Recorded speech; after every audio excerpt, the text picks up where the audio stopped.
You want me scared, you want me weak, you want me brain dead and asleep. You want us trapped while you all laugh behind the scenes.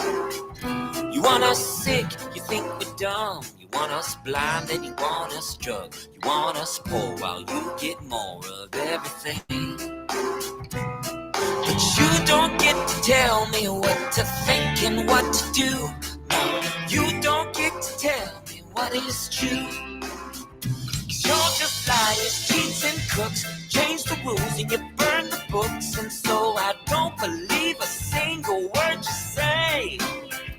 You're all liars, fakes and cons. Want you out and we want you gone. So don't believe this time you'll get away. You want us tricked, you want us numb. You want us scared and you want us stumped. You want us shot and you want us fought in every way. You want our minds, you want our time. You want us framed up in your crime. I hope you know that it's time to go and we're taking names. 'Cause you don't get to tell us what to think and what to do. No, you don't get to tell us what is true. 'Cause you're just liars, cheats and crooks. Change the rules and you burn the books. And so we don't believe a single word you say. You're all liars, fakes and cons. Want you out and we want you gone. So don't believe this time you'll get away. 'Cause we see la la la la la la la la all your lies. La la la la la all your lies. You don't get to tell us what to think and what to do. You don't get to tell us what to think and what to do. You don't get to tell us what to think and what to do. You're just liars, cheats and crooks. Change the rules and you burn the books. And so we don't believe a single word you say. You're all liars, fakes and cons. Want you out and we want you gone. So don't believe this time you'll get away. 'Cause we see la la la la la la la la all your lies. La la la la la all your lies. 'Cause we're just liars, cheats and crooks. Change the rules and we burn the books. So we don't believe a single word you say. Want you out, want you gone. So don't believe this time you'll get away.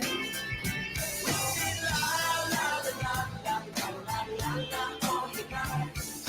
La la la la la all your lies. 'Cause we see la la la la la la la la la all your lies.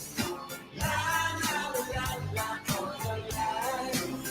'Cause we see la la la la.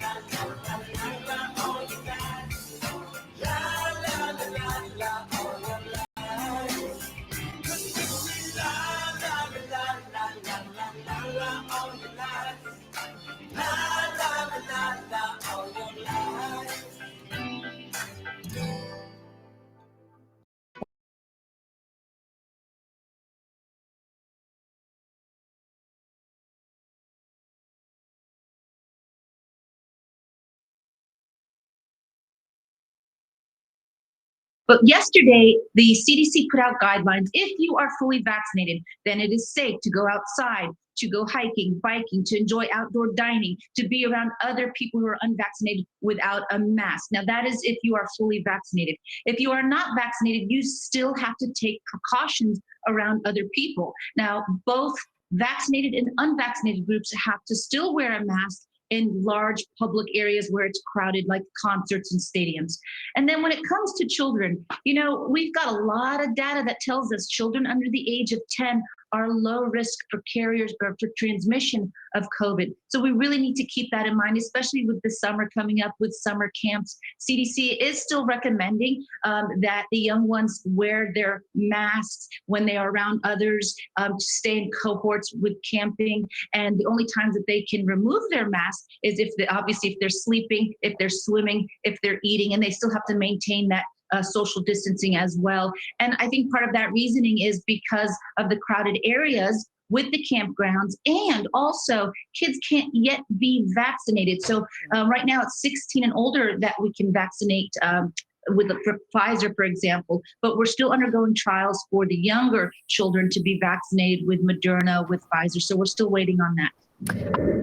Yeah, I mean, I think it's important to encourage and emphasize the benefits of being vaccinated. Number one, it can keep you out of the hospital. It can prevent you from dying. Not only are you protecting yourself, but you're protecting others in the community. And when you become vaccinated, we can open up. We can go to concerts. We can go to restaurants. We don't have to worry about social distancing and masking if we all can do our part. So ultimately, if we're at about 30% of Americans being fully vaccinated right now, if we can get that number up to 70 to 85% per the CDC recommendations, then we can resume a normal lifestyle, and it's going to be worth it to me. Yeah, I think it's important because, again, only a third of Americans are fully vaccinated with these very safe and effective vaccines, Moderna and Pfizer. But we do have to get that number up higher before we can resume normal activity. I think that's very important. And it's also important that if you start your first dose, you get your second dose, because there's many who are not making the appointments for their second doses, and you will not get that 94-95% safety and efficacy if you don't get both doses. That's critical. And wearing a mask isn't just to protect yourself. You're actually helping to protect others who may not be vaccinated yet, who may be more vulnerable. So you're not just doing it for yourself, you're doing it for your community and overall health of America. Okay. Some of you are saying, who is this and what are we watching? Her name is Jeanette Nidwash, Trump's pick for Surgeon General. Now, I've been putting out some tweets today and taking a small bit of flack for it because people are saying, Viva, trust the plan. They're not saying it quite like that. They're saying, Viva, trust Trump and his picks. Oh, Viva, she's seen the light. She's come around. That was from 2021, people. Okay. Now, I'm going to say a number of things here. This is going to be something of a detailed rant. I wanted to do it in the car, but I just didn't have the time today. You know, people say trust Trump and his picks. First of all, supporting someone does not mean ratifying everything that they do. Supporting someone might mean making sure they don't make the same mistakes that they made the first time around. 2016, everybody can pretty much unanimously agree Trump made terrible picks. He made terrible picks because he had no experience in politics in Washington. He thought he could trust people, and he thought he could convert people. The art of the deal, he thought he could negotiate with terrorists, basically. So part of supporting Trump means not letting him walk into the same mistakes he made the last time. Some of you are going to say he knows so much more right now. He's had nearly a decade of experience now. He's taken a bullet literally. He knows who he can trust and who he can't. And to that, I might say, okay, he might know more, but nobody is susceptible of not making mistakes. Nobody becomes impervious to making bad decisions. Some of you are going to say, if you elected him, then you trust everything he does, which is a very ironic thing because that's what they were saying about, Kamala Harris. To them, I would say, no. The people voted Trump in, and it wasn't just to defer to his rule, which is what people were expecting when you elect in a Kamala Harris. You defer to her tyrannical rule. No. On the one hand, he still represents the people, but not just that. The people who voted him in expect him to represent their voices in government.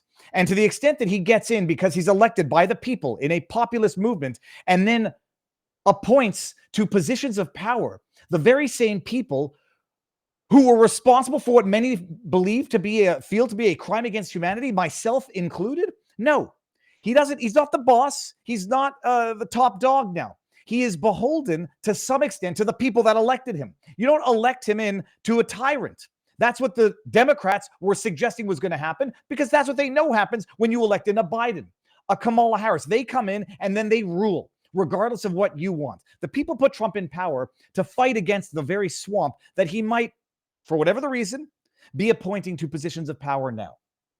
So he's not a boss. He is the representative of the people. And if he picks somebody that basically spits in the face of the 76 million people who just voted Trump into power, you're damn right he should hear about it. Now, getting to Jeanette. Some people are going to say she's learned her mistake. Oh yeah, she really came around. It's not fair to judge her for what she said in 2021. She now knows the science, and she now knows that she was. First of all, I don't know if she repented and recanted, and honestly, I don't care if she did. You have to understand the problem here. The problem is not that she was wrong. The problem is not that anybody was wrong in and of itself. There are a multitude of reasons for which you could be wrong. You could be wrong for the right reasons. You could be wrong because you just moved too quickly. You could be wrong because you didn't pay attention to a certain detail. You could be wrong because you made mistakes in your work that you showed and that you learned from. The problem is when you're wrong about judgment, when you're wrong because you relied on bad science and promoted bad science because you uncritically supported that bad science, that's not a question of being wrong. The being wrong there is not the problem. The problem is the poor judgment. And when you get out there and you repeat propagandist Pfizer talking points that you had no reason to be repeating, safe and effective, how the hell did you know that? You couldn't have known it because it wasn't around for long enough to be safe and effective. Oh, I was just repeating what Pfizer told me. You had no business repeating that as a matter of fact, let alone putting it into policy. First thing.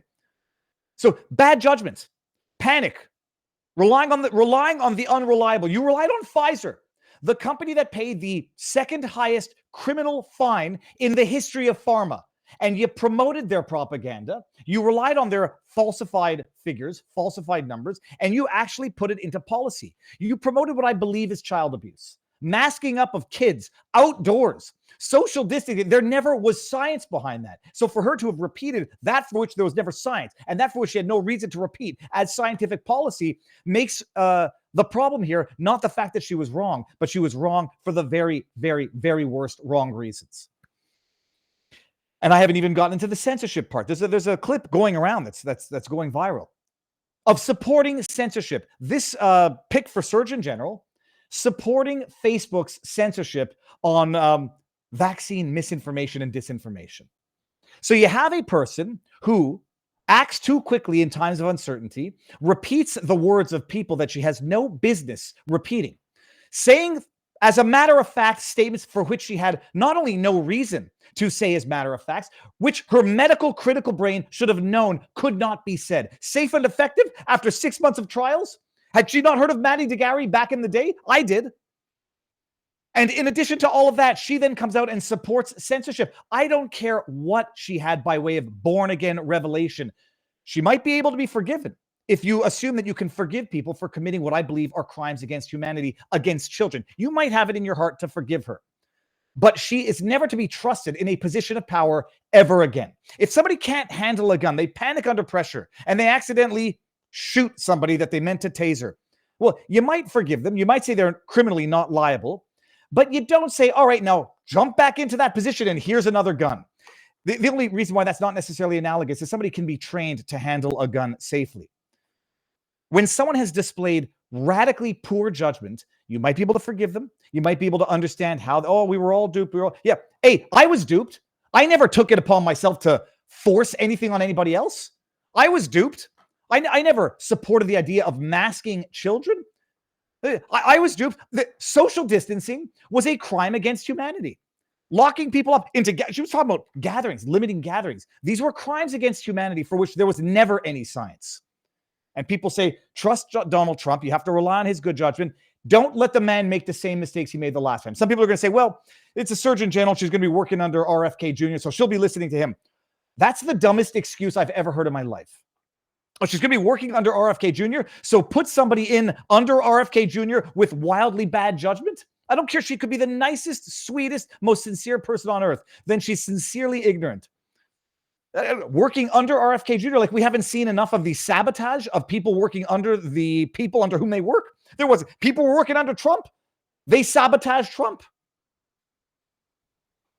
And some people are going to say, well, RFK was wrong on certain things too. True.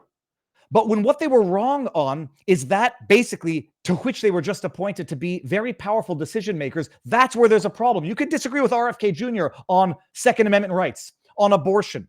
Those are very tangentially related, if at all, to his potential nomination or appointment confirmation to HHS. When you're wrong on the subject for which you are appointed to, that's where there's a problem. So, yeah, there's no trusting the plan here. And Trump needs to hear it from the people who voted for him. I didn't vote for him, but I sure as heck believed he was the right person for the position at this time. But you don't just get a pass and say, oh, 3 years later, I realized that what I said was wildly wrong at the time. It's not even as though you could say I had no reason to know that it was wrong at the time. You damn well did. The Barrington Declaration was out there at the time. So, yeah, her having changed her ways, fine. You can forgive her. You don't give her a promotion. Her being appointed to a position working under RFK Jr., horse crap. You hire someone who showed good judgment in times of crisis, not someone who showed bad judgment in times of crisis. So there are people out there who probably sincerely believe that she is responsible for what she said, for the deaths of children, for the deaths of citizens, Americans. You can forgive her. You don't give her a raise for that. And whether or not she's not going to be any decision-making power. Oh, the other argument is you got to throw the Dems a bone. Appoint one person that's going to satisfy their needs so that it's not filled with anti-vaxxers. Horse crap. You're going to throw a bone to the people that just try to lock you up, bankrupt you, and kill you? You're going to throw a bone to people who are effectively confirmed ideological terrorists? You're going to go negotiate with them? Oh, show me some love. I gave you one of your candidates here who pushed the vax, face mask on kids, social distancing. Horse crap. You don't do that because it doesn't accomplish anything. They're not going to give you any good favors. You're never going to be in their good graces. They're going to try to take you down like they tried to take Trump down in 2016, like they took him down in 2020. This is policy that was at the base, effectively the cause of Trump not getting elected in 2020, changing the rules because of COVID. Oh, well, now we realize if you realize you were wrong on everything and that it actually physically hurt people, it actually traumatized and damaged a generation of children, you apologize and you might be forgiven, but you don't pick that person to head up the Surgeon General. Was something wrong with Lopato? I mean, from what I understand, Ben Carson didn't want the position. You pick someone who deserves the position. You don't throw any bones to your enemies because they're never going to accept them. They'll take that bone and they'll beat you right over the head with it the first chance they get. Say, boss. Well, I feel a little better, but I don't really. Does anybody else feel any better there? That's all I have to say on that. Snip, clip, share away. It's an unacceptable pick. Unacceptable. All right, now, before we get into this, we're going to get into the show in a bit. What I want to say is I'll talk about we'll get past the ugly stuff, and then we're going to get into the good stuff. We're going to thank our sponsors of tonight's show. We've got two awesome sponsors. And how do I do this? Never done this before. People, it's happened. Red meat is in the house, people. First of all, it is the holiday season.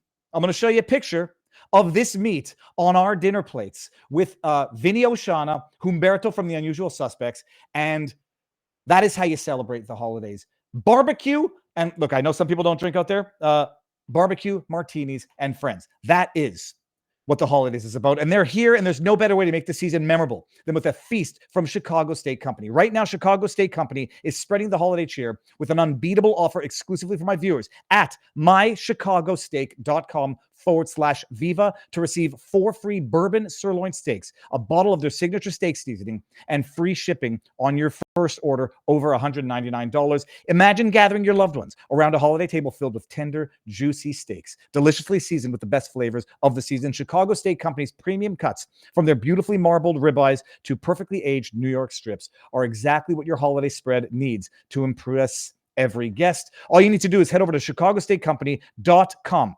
chicagosteakcompany.com/Viva. Place your first order of $199 or more to unlock this festive offer. You'll receive 4 free bourbon sirloin steaks, a signature steak seasoning, and free shipping right to your front door just in time for the magic of the season. Now, by the way, I just want to show you this. It comes in a styrofoam box, air dried, air sealed, dry ice in container. The dry ice, we still had such massive chunks of it that my wife used it for a homeschooling lesson with the kid. Like, you put it in water, and you put soap in the water, and then the dry ice bubbles the water, but the soap entraps the dry ice in the bubbles. We had a great time with it. You want to know why everybody's smiling at this table? First of all, Vinny, Looks like he looks like he's always in Hulk mode, like ready to crush. That's Umberto in the back. This is our family. Now, why it's everyone? This is straight up. Well, like my wife was a little embarrassed about the Olive Garden, but that was actually homemade salad dressing in the Olive Garden. That is the filet mignon right there.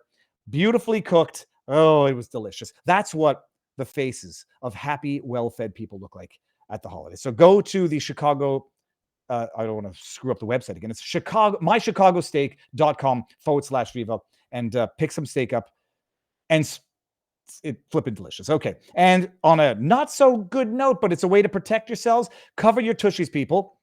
Home Title Lock, second sponsor. The links are in the pinned comment. When we moved down to Florida, I actually discovered something that I did not know about because it doesn't really exist up in Canada. It's a crime happening in the U.S. called house stealing, also known as title theft, where criminals can transfer your home's title into their name with just a single document and wipe out your equity without you even knowing. Well, you all know that I now live in Florida.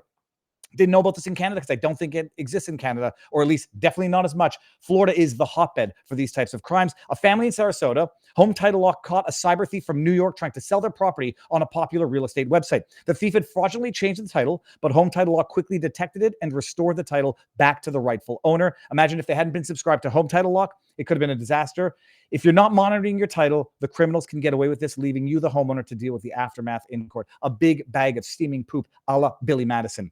The best way to protect your equity is with triple lock protection from our friends at Home Title Lock. Triple Lock is 24/7 monitoring, alerts, restoration services. You can get a free 30-day trial and a free title history report when you use the promo code VIVA30 at HomeTitleLock.com or use the link in the description below. It's there. The HomeTitleLock.com promo code VIVA30, 30 days of protection and a title report for free. Do it. And after you're done doing it, go barbecue a steak and enjoy it. Okay, we're live. And I want to get to some of the chat before I go into the next one, which is it's gonna make your freaking head explode. Judith Graham says, this week I went to one of my local Amish farm stores just north of Lancaster County and found signs all over the shelves and refrigerated cases saying they were unable to sell the products there. When asked, the young woman acknowledged that the government had been there, and she explained that they need to get a license. They will not be able to, I can't read the rest of this, darn it. Oh, I could read right there. They will not be able to sell designated jarred and dairy products. What can the community do to stop this harassment to the Amish community? We're going to get there. Love and Two Limes donated. Thank you very much. Viva, are you going to, am I keeping up with the Bronco recall? I can assure you I'm not, because I don't know what it is. I'll have to look into that.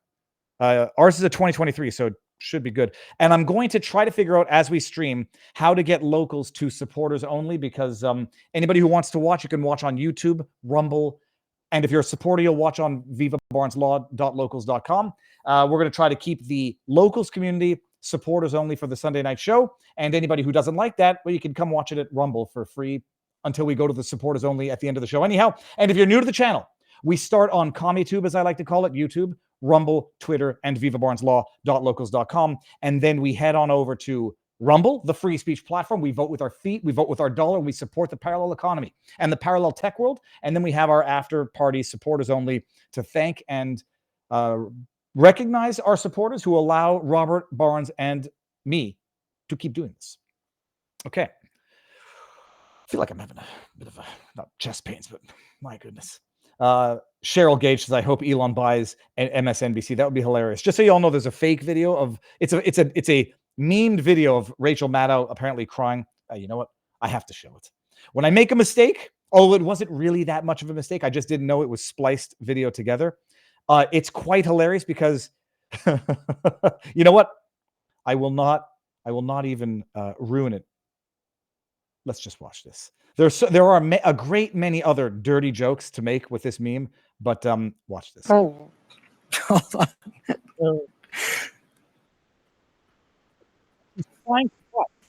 And to at least 3. Ooh. Put up the graphic of this. Okay, this is where it's a meme. This is not the original graphic. I think I'm gonna have to hand this off. Yeah. Sorry. That does it for us tonight. We'll see you again tomorrow. No. Okay, so I said she can't. This phony can't even squeeze out one phony tear from her reptilian duct. And then people like Viva, that video's AI. I was like, oh, well, that kind of makes it. So I delete my tweet. Then I post up and say, sorry, guys, I didn't realize it was AI. Then I was like, no, it's not AI, Viva. It's an actual clip of her, but they just spliced it together. So I was like, okay, I had to delete that. Go back. My original tweet was right. She can't even fake to get a tear. Maybe she had too much Botox, because Botox apparently can actually prevent you from tearing up. And I should have said the Botox. I'm not trying to make fun of the way she looks. Just trying to find a way for an explanation for why she can't, even when she's trying to act, squeeze out an actual bona fide tear. It means that she's incapable of channeling a deep emotion of sadness in her own body. She can't even get an actual tear out of her reptilian duct. But that wasn't what I wanted to show you. I want to show you this because this is going on in Canada. I did an interview on RT yesterday. And if you had, the interview was, yes, it was during the day yesterday. And I talked about it during our Locals fossil review. That was exclusive to Locals yesterday, where I showed Locals my beautiful fossils that I picked up at the Palm Beach Mineral and Fossil Show. What the hell was I just about to say?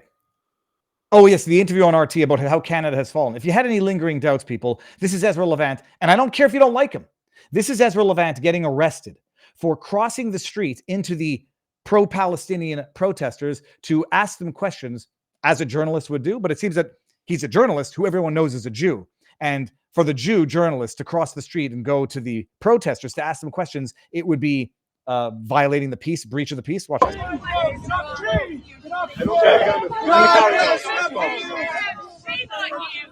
So this is the police arresting him. And Karima Sad, if you don't know her follower, she's great, posted it. And I was like, oh, I retweeted. I was like, oh, all right. So, I mean, why are they arresting him? And I asked her, and she said, apparently for breach of the peace, because he crossed to the other side where the protesters were and was going to ask them questions, as a journalist does. And Karima was right. And this is a video from Rebel News. Avi Yamini posted this, and listen to this. This is enough to make you say, I no longer back the blue. I am one who reflexively would say, I'll back the blue. They have a tough job. They've got to make split-second decisions, and it's not fair to hold them to a higher standard than a normal human, although they, opt for that job. I will be inclined to say respect the police officers. And then you watch something like this, which does damage that is inexplicably high and difficult to recover from. Listen to this. Well, because it's not up to him to say you refuse to stand. Well, yeah, because you're inciting this crowd and then it reaches the peace. As I said to you, your presence is inciting them, and that's exactly what you're trying to do. Your presence is inciting them. Now, Ezra says, because I'm a Jew. And some of you might say, oh, he's going right to identity politics. The question would be, if he were black, if he were Asian, if he were clearly not Jewish, a journalist doing that, would that incite the same violence from the pro-Palestinian group? That's the question. This cop just said to him, your presence is incitement. He's a journalist, whether you like it or not, you dumb bums. And he doesn't even need to be a journalist to do this. He crosses the street. He's clearly Jewish, Ezra Levant, vocal about it. And his presence as a Jewish journalist is inciting the mob, and watch what happens next.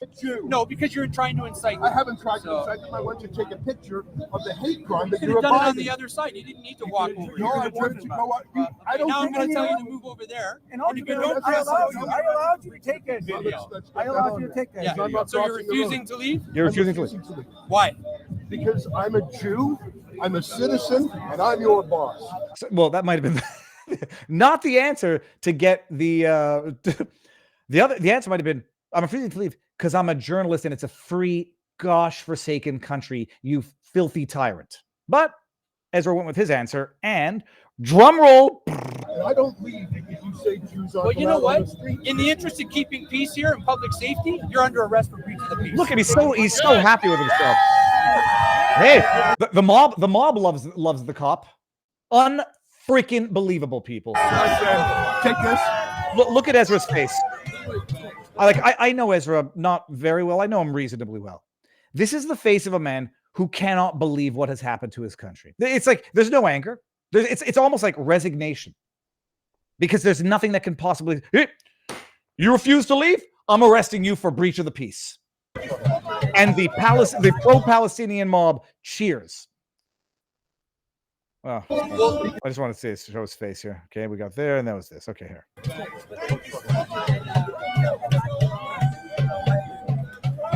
I'm being arrested because I'm standing on the sidewalk in my city.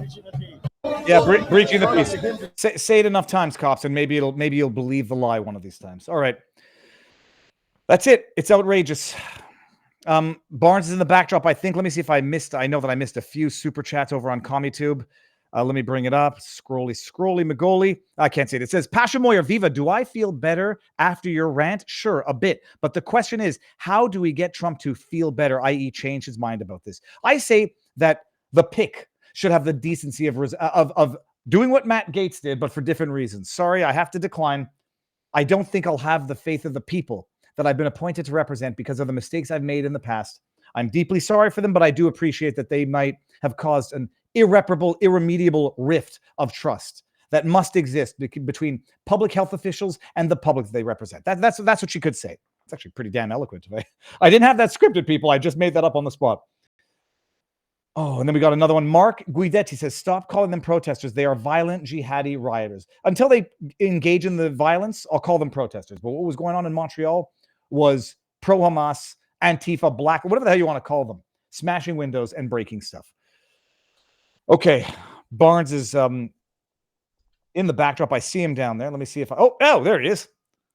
Yeah, Robert. I'm always just waiting on you. Okay, sorry. Well, that's my cue. That's going to be our wink, wink, nudge, nudge. Oh, God, I got something in my eye.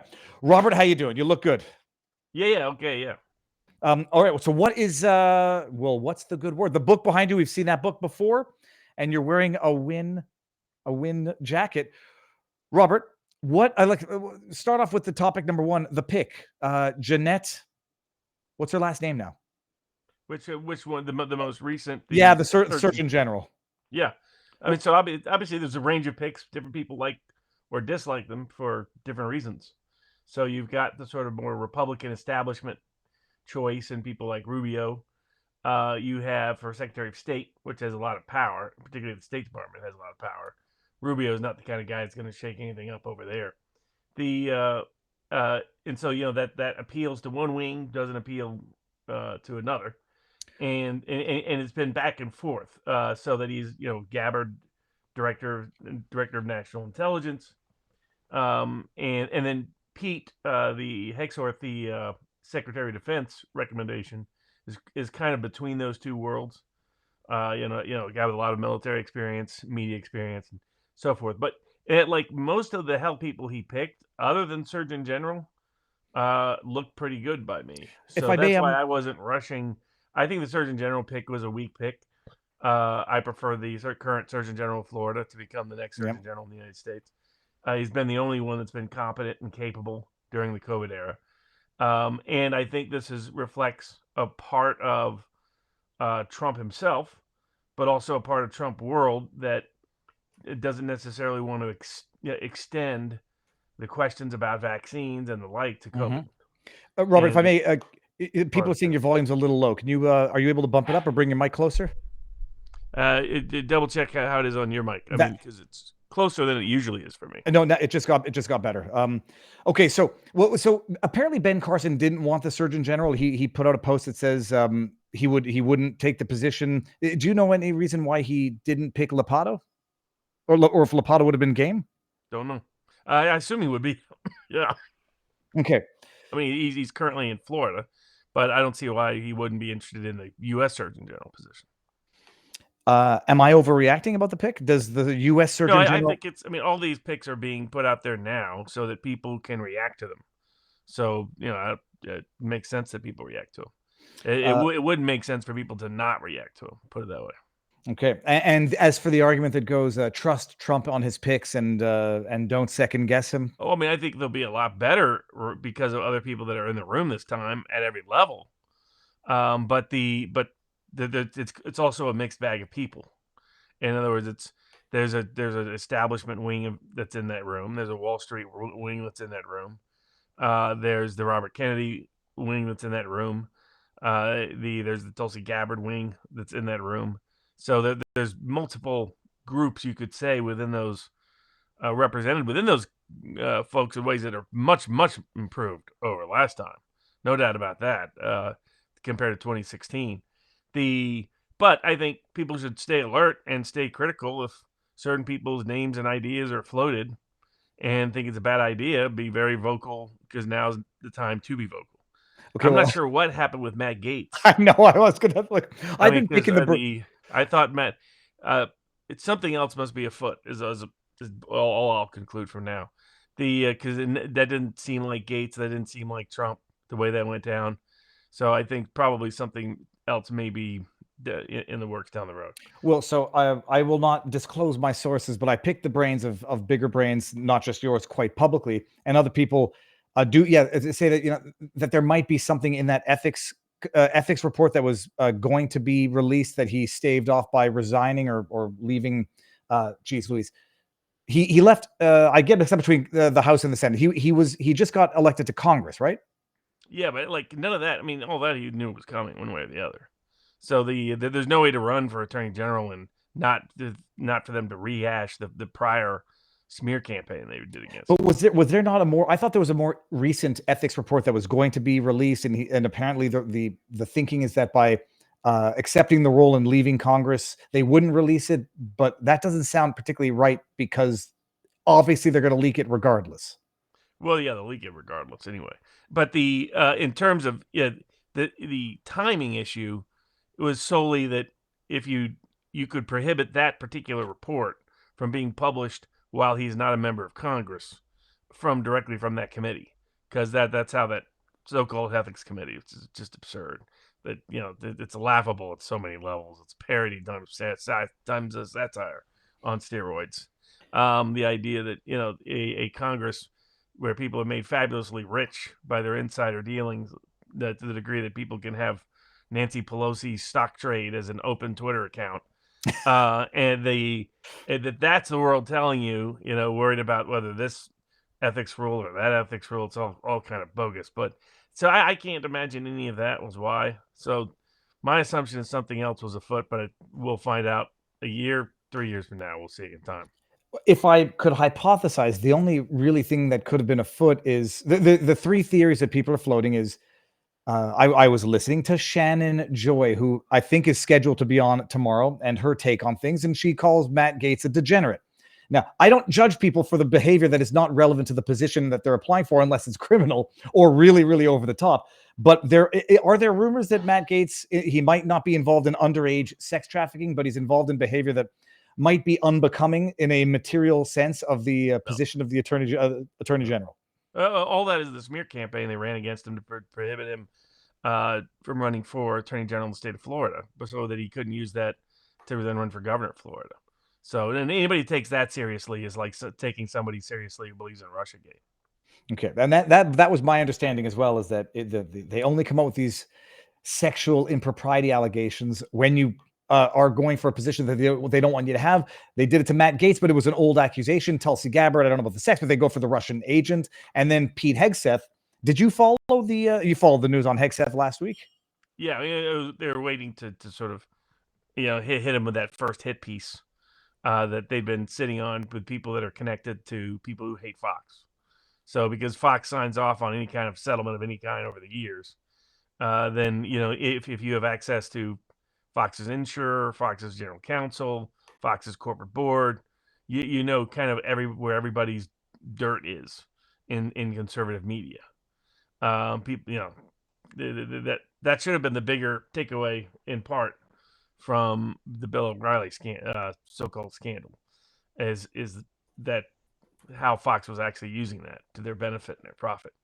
Might have been part of a broader pattern of other things if you dug in deeper, wider, longer to the Murdoch name and Roger Ailes himself. But putting that aside, I forgot what I was going to say now. Roger Ailes and the smear against Hegseth. Oh yeah. So there's a certain timing of anybody that's worked for Fox. The whatever's in their skeletons or in their closet, everybody in media knows, because the way in which that tends to operate, who gets that information shared with. It's an issue I have with excessive employer invasions of people's internal privacy rights. But but either way, they knew this was coming, and it sounds like it's nothing from Megyn Kelly. And I don't. This is stuff like this is not going to get anywhere if that's their goal. In terms of the court of public opinion, the question is, can they get 50 plus, 51 senators? That's the question.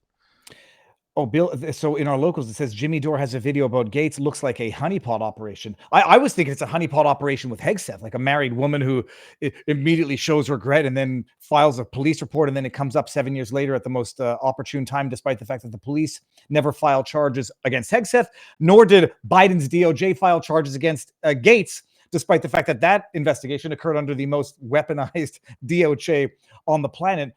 But Robert, if we go through the list thus far of the picks, I mean, we've talked about a lot of them, but we'll just go one by one, and we'll do the 30 seconds if there's anything new to add.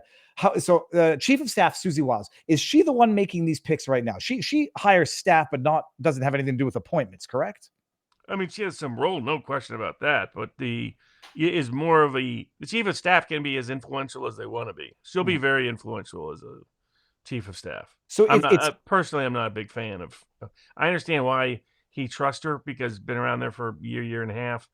Kind of picked him over DeSantis, you might say, because she's a longtime Florida person, or at least last couple electoral cycles. Her husband was a Reagan guy going all the way back to the 80s. And they sort of sniffed around Washington and didn't give up the sniff. So it's that kind of conservative. But she's very sharp behind the scenes at working rooms in that way. But I think she is more of a negative than a positive for Trump. Okay. I know that you mentioned, I do wonder if she has, she'll pick some and say, we got to give and take a little bit. There'll be people who undermine right, out of the gate, and there'll be people that she'll be ready to sub in for when she wants to take out somebody. I'm sure she wasn't probably on the Matt Gaetz bandwagon, for example, is my guess. But Bondi, she is connected to. So now that might benefit everybody because Bondi's solid. We'll see. I mean, it's just that she didn't really make a splash as Attorney General of Florida. You could have easily forgotten that she was the Attorney General of Florida. So my view is, if I can forget that you are the Attorney General, are you gonna be the person who's gonna really clean up the Justice Department? Probably not. So I mean, what they would probably be better off with is creating new committees when they get in there. Bondi's very competent at running a prosecutorial office, not at deconstructing a very corrupt bureaucratic operation. So don't try to make her do both. Let her run the operation of the Attorney General's office and create some, task forces, looking at lawfare, looking at pardons, looking at areas where the president can use the presidential power, like the power of pardon, literally, in that case, to educate people on the problems in the legal system and trying to reform and improve upon it. And task forces to look at institutional changes that need to maybe take place, at least at the 7th floor level, so that what happened in 2020 and before cannot happen all over again. Mm-hmm. And so I think maybe look at things like that. I think Bondi's very capable. It's just what people were wanting out of the Justice Department Attorney General role was to clean house. And that's not what Bondi's going to do. So now they need to supplement what she's doing with some additional people to be able to keep his word to that and his own objectives. I mean, his objectives were aligned with much more with Matt Gaetz than some others. So so Chief of Staff capability, no questions whatsoever. She's been very skilled for a long time. In terms of trustworthiness, to be aligned with the more reform aspect of Trump, the more populist aspects of Trump. Oh no, been cashing in politics for too long for that to be her orientation. And then the question I had was, so Marco Rubio we talked about last week, and I love what you said in that if Trump wants to come in and make like some sort of radical, wild new peace deal, make amends with Cuba, the best person to do that would be Marco Rubio, despite some people thinking, and probably rightly so, that he's a bit of a a war whore for the war in Russia and yada, yada, yada. So there might be some actual political, very good use of Marco Rubio to get things done that might otherwise not be feasible with another candidate. Pam Bondi, Todd Blanche, Deputy Attorney General. Okay, I mean, well, I know, I think he's okay. I think he's one of Trump's defense lawyers. Yeah, that's what I thought as well. That's why there were people floating Todd Blanche for Attorney General, which they were surprised when they went with Pam Bondi over Paxton or Bailey. Okay, RFK Jr. we like. And you don't think RFK Jr. is going to have a problem getting confirmed now that there's definitely that risk. Okay. There's definitely that risk. All right. Well, hold on. Who we got here? Elise Stefanik, U.S. Ambassador. I think we both like her. Tom Homan, Bordazar, we love. Pete Hegseth, we love. So Merkowitz and the other three who apparently were responsible for Never Gates. What sort of, I mean, I saw, Mark Robert, America's Untold Stories, filled in when you a couple weeks ago. He's like, you have to do something to let them know that this is not going to be politically palatable. I mean, primaries, pressure campaigns, strongly worded letters. What ways are there to make? I mean, is Merkowitz just going to turn over to be a Democrat? She'll just change parties and then vote her out the next time there's an election? Well, I mean, you mean Murkowski? Murkowski, sorry, not Merkowitz. Well, yeah, practically that's what she's been doing for a while now. So she's figured out a way to carve out her own little niche and create their own little rules to help that promote her little niche, and that's the way she's been able to stay in power. And so likely she may be able to sustain that in that direction. Like people like Collins in Maine, that's normally a Democratic seat. So I never complain about those kind of places. It's more like you're stuck with Utah with another Romney-esque Republican again. That should not.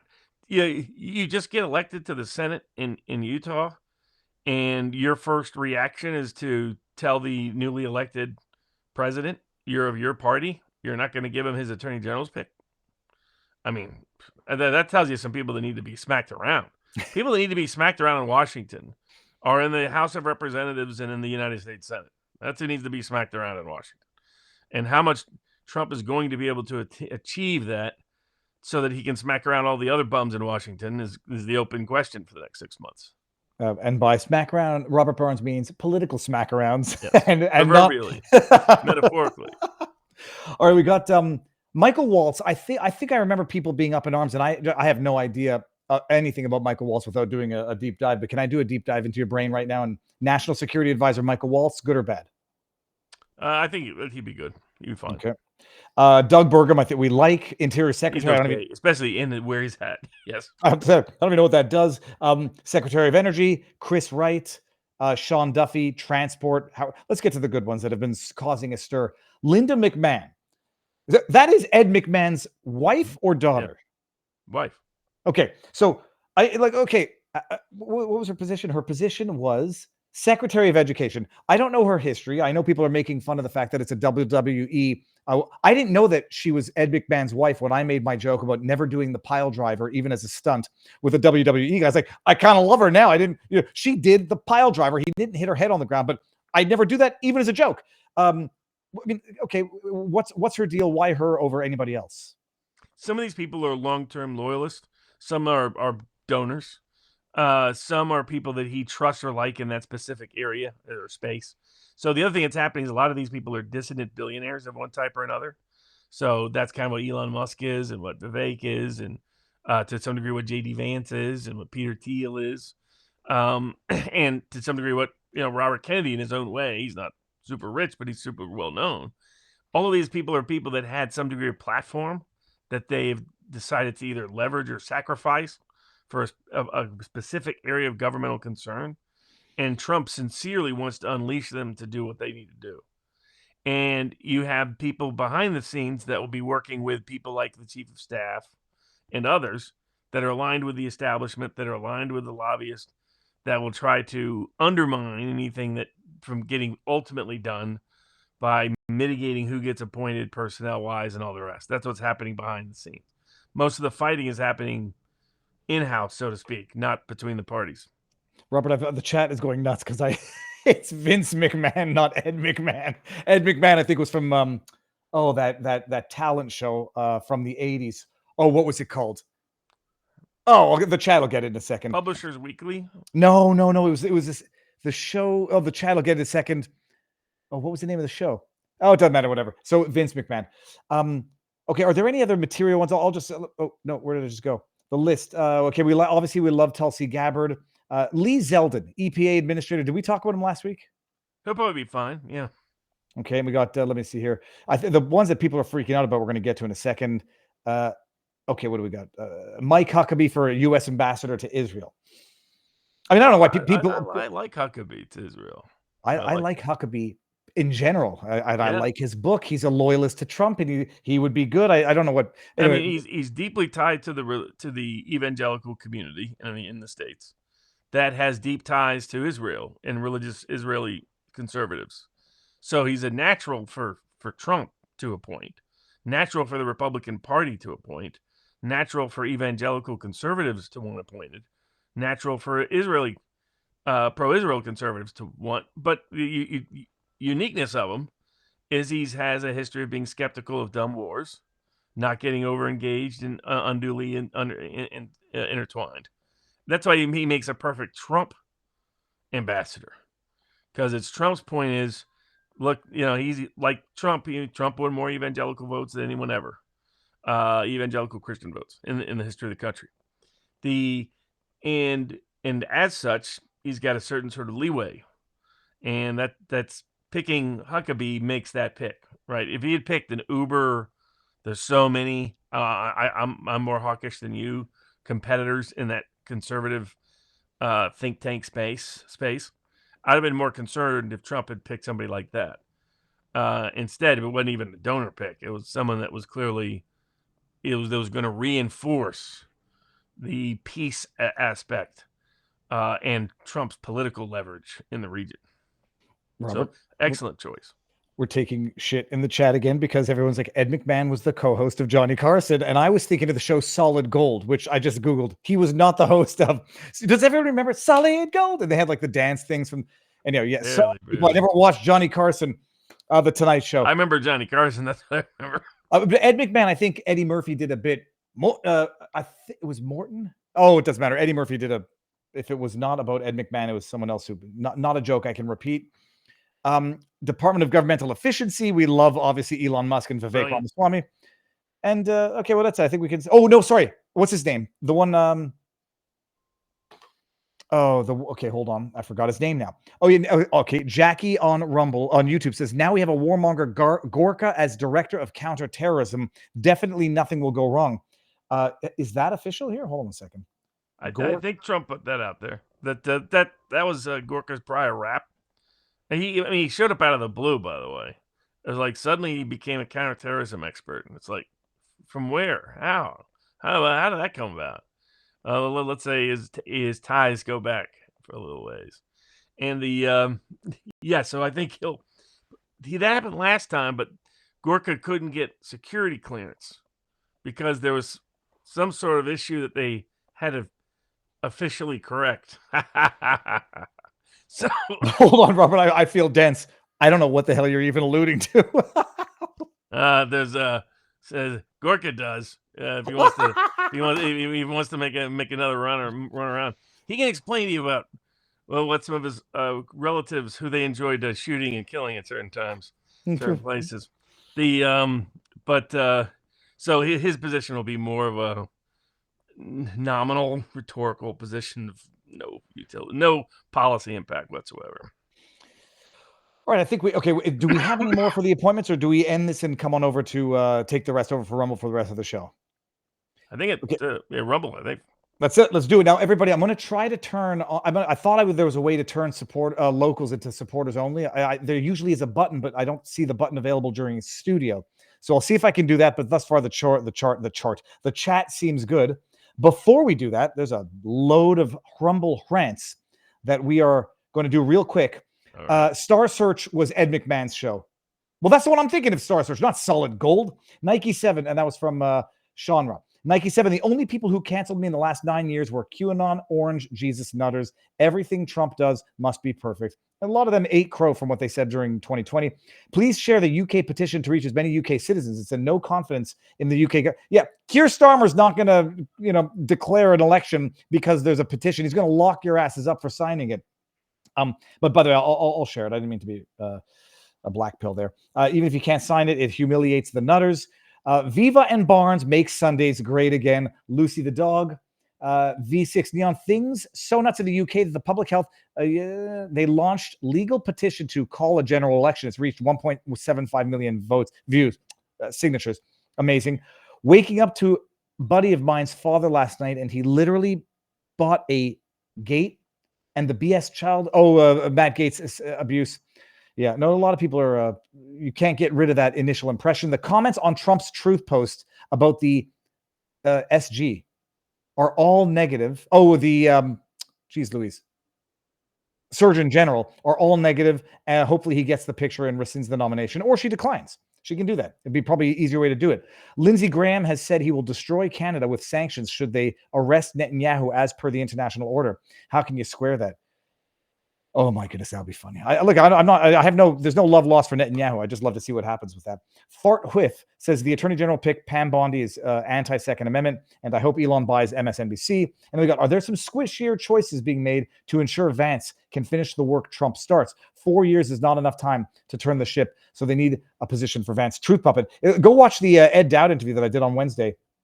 I mean, he says he's got to get a lot done in the next 2 years because the midterms are going to be interesting. Okay, so now I'm ending this Rumble. YouTube, get your butts on over to Locals if you are so inclined. Here's Locals or Rumble, and we're going to carry on the party over there. We didn't get to Alex Jones. Did we get to Alex Jones last week? I don't think we did. There was something we absolutely missed, and we said we'll do it next week.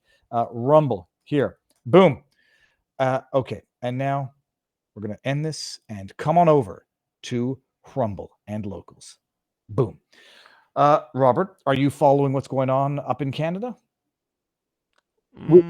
Dude, it's so wild. So I started off the show with Ezra Levant getting arrested at a protest where, pro-Palestinian protesters are protesting. Ezra Levant, a Jewish reporter, but a reporter nonetheless, crosses the street to go interview them, gets arrested for breach of the peace. Friday night, there's the NATO summit. You got however many NATO members coming in Canada. You got the pro-Palestinian, pro-Hamas, Antifa, Black Locks. What do they call them?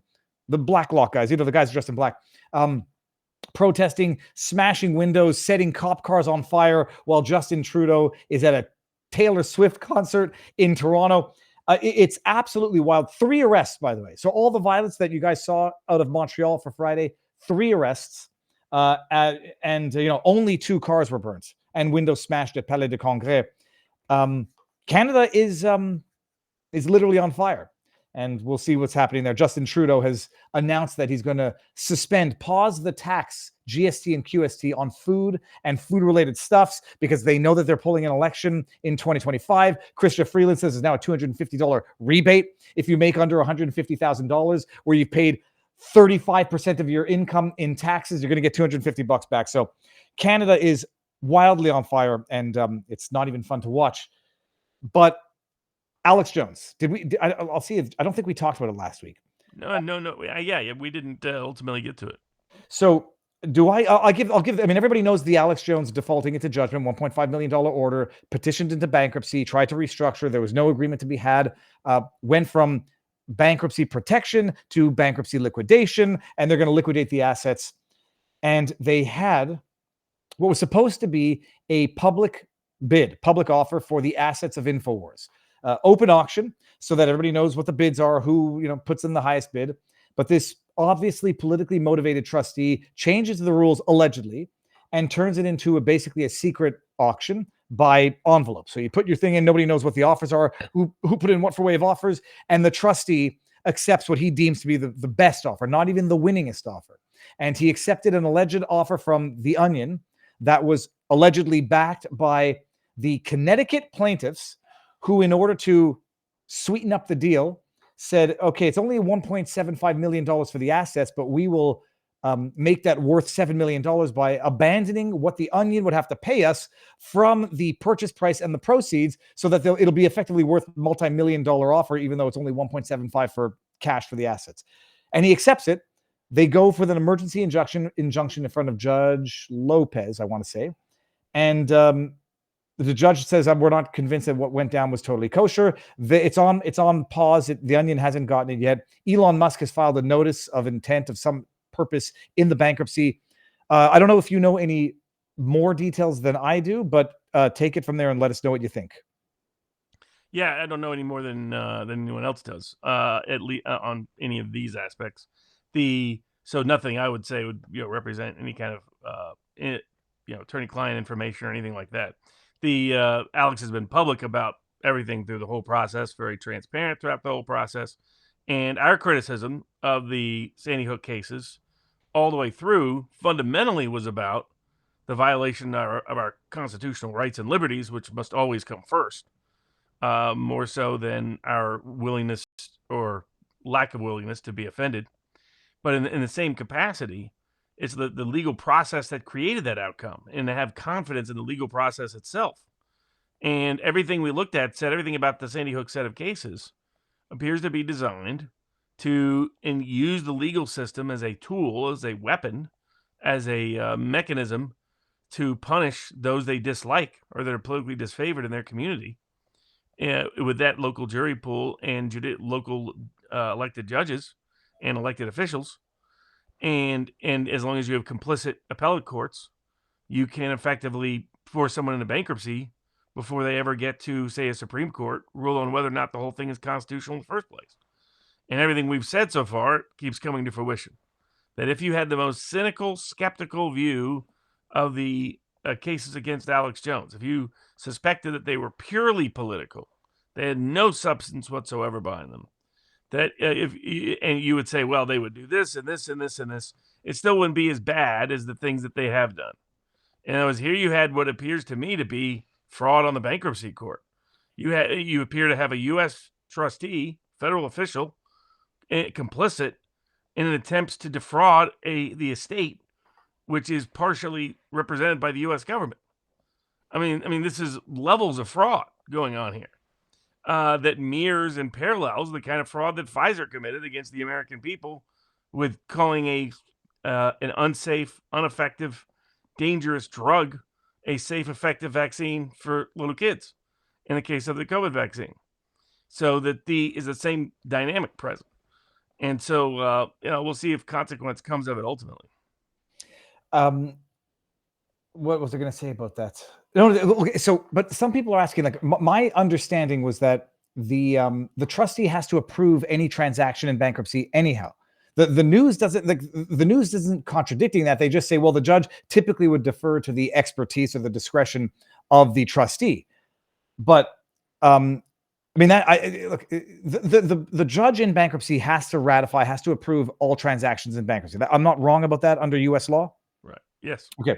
And now, what do you think the judge is going to do in this case? You hold an evidentiary hearing. If it turns out Jones has filed an emergency injunction or emergency motion to disqualify the Onion and to disqualify all of the partners in crime, so to speak, to that offer. What sort of remedies does the judge have, at his disposal, and what do you think ultimately happens? It makes me wonder whether they really thought that they just needed to get through to the election and then they'd be done with Trump world, done with Jones, done with all of them, and didn't realize that no, that's just the beginning of Act 2.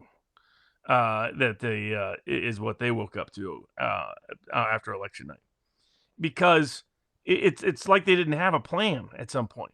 Like here, you're on the verge of getting to basically shut down Infowars, weaponizing the legal system without a meaningful merits judgment ever occurring at any level. It's insane on its own basis.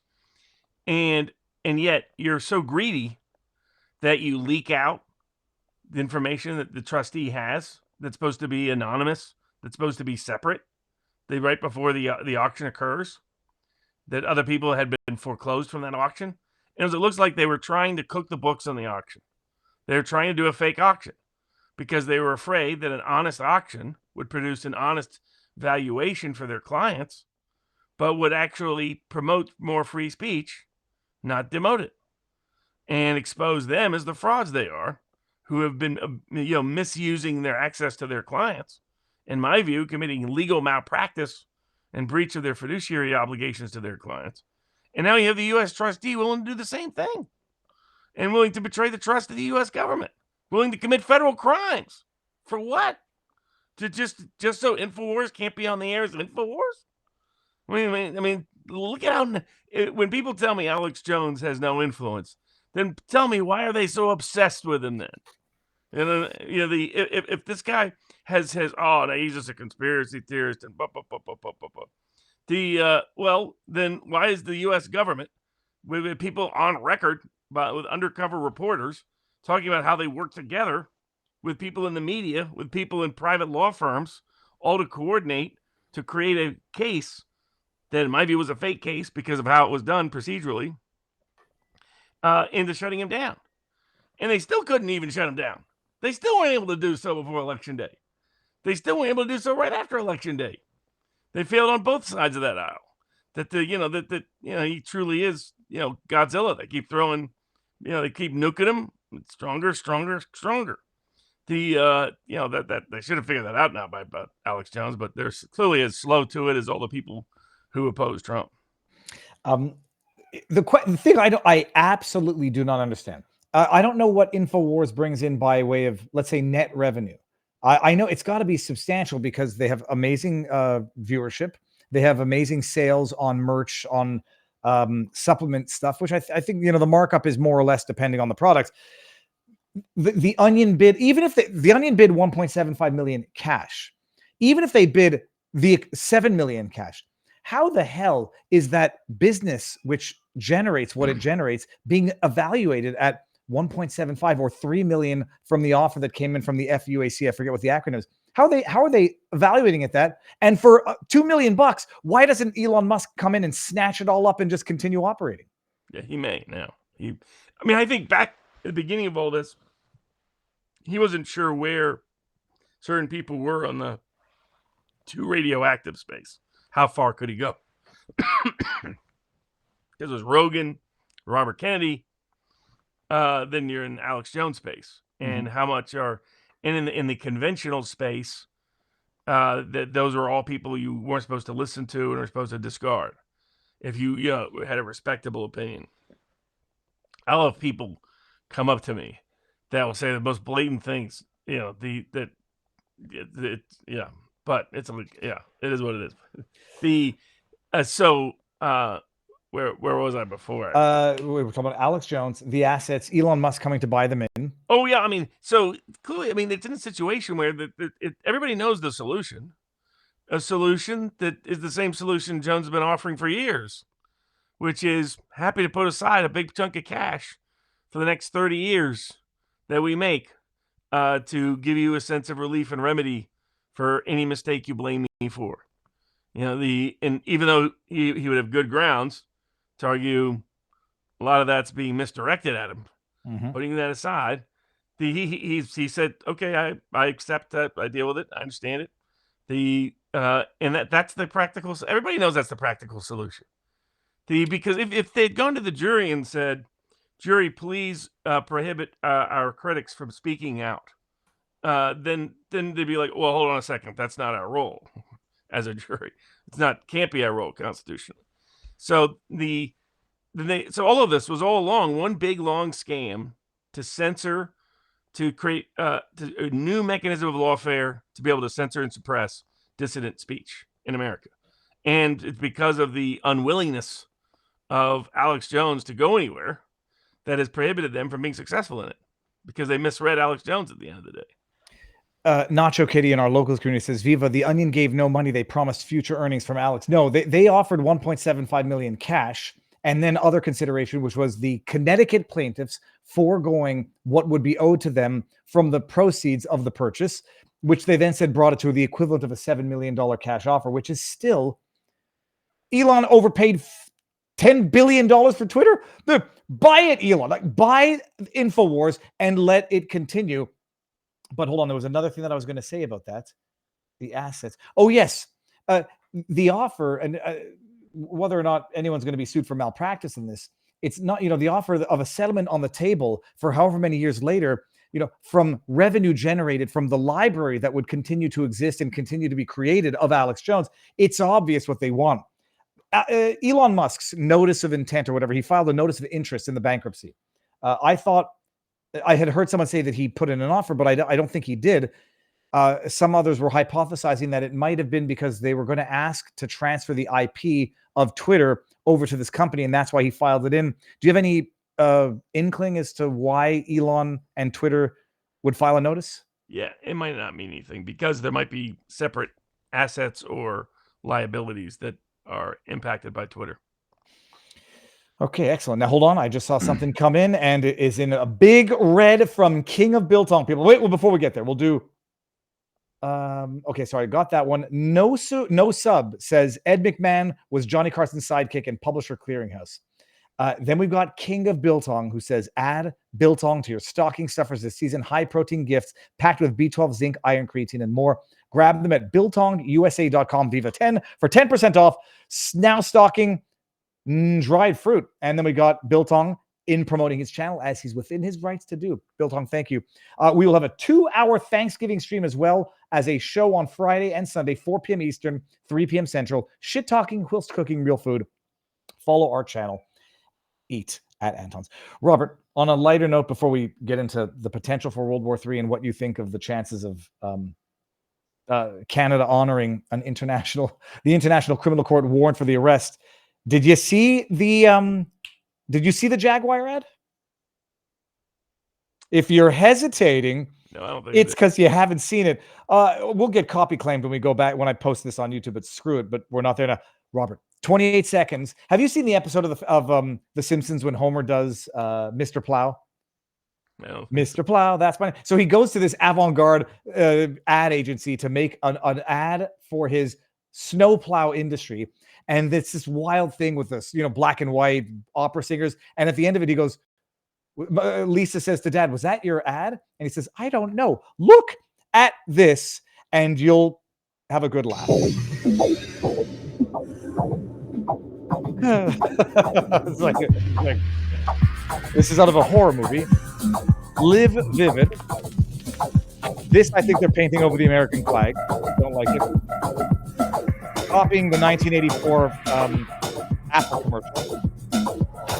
A bunch of freaks. There's no other way to say it. Copy nothing.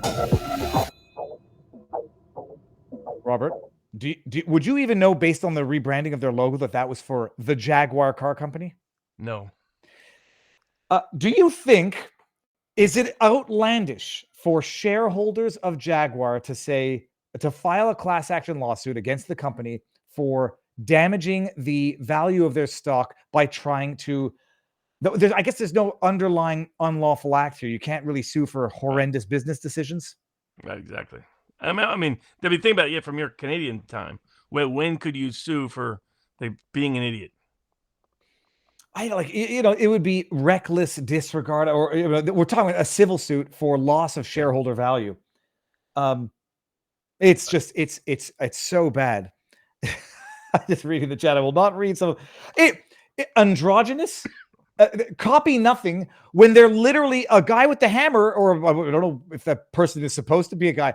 It's literally copying, throwing the hammer through the screen of the Apple commercial from 1984. It copy everything. Okay, hold on. We're going to get some tipped questions over in Rumbles, and I'll start from the top so that I don't run too far down, and then we'll see. We're going to get into the international court. Textmaster says, how was the Gates debacle anything but a complete surrender, allowing these senators to not vote and still torpedo a cabinet seat? What happened to exposing these rhinos through a vote? And good is Susan behind giving Gorka, the war whore, a cabinet seat? Save us, Robert. So I think we covered that.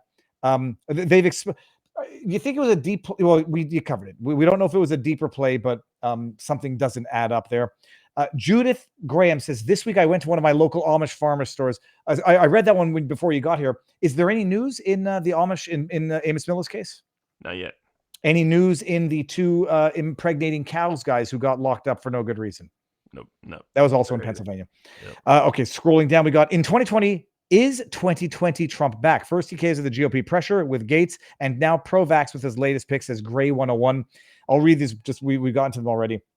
Don't stress the Surgeon General. If RFK signed off on this, it will be okay. I believe Nicole Shanahan was talking about Kelly Loeffler in agriculture. That was from NetJess. NetJess says President Trump is using Gorka the way he used Bolton. That's what I can agree with that. He'll seem like the rational one in the negotiations. Jonathan G94, the picks for NSA, Deputy NSA concern me as they have connections to Dick Cheney and Tom Cotton and British agent Sebastian Gorka. Shouldn't be in any position in the administration and shouldn't be trusted with anything. Junkman, I agree with Viva on the Surgeon General appointment. The question is, how influential is the Surgeon General? Why did Robert Barnes' opinion on Mike Benz? What is your opinion on Mike Benz? Saw him on with Benny Johnson. I found very insightful. Looking forward to the Bourbon with Barnes returning. Bourbon with Barnes. Robert, Mike Benz. We very much like and respect Mike Benz. He's not he's the deep state connoisseur. Do you know what is like a brief overview of his rough history is? He was involved in government at one point. Oh yeah. Okay. I think the best person in that space that I like is Tulsi Gabbard, especially if she gets the position along with Ratcliffe at CIA and she's the director of national intelligence. That the combination of them, then there'd be a little bit more potency there than would otherwise be the case. But yeah, still good.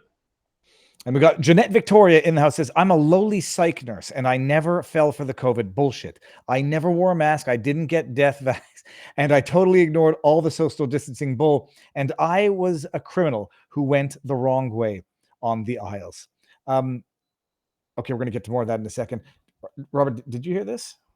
They're actually melting down. Like they're actually mentally unwell people who are Blinken question for State Department hosting in-house therapy sessions after Trump win. It's insanity. They're gonna have a clean house. Did you have the Cartman one of him licking the tears? No. I'll pull that up in a few seconds. Okay, so we talked about the International Criminal Court condemning Israel to.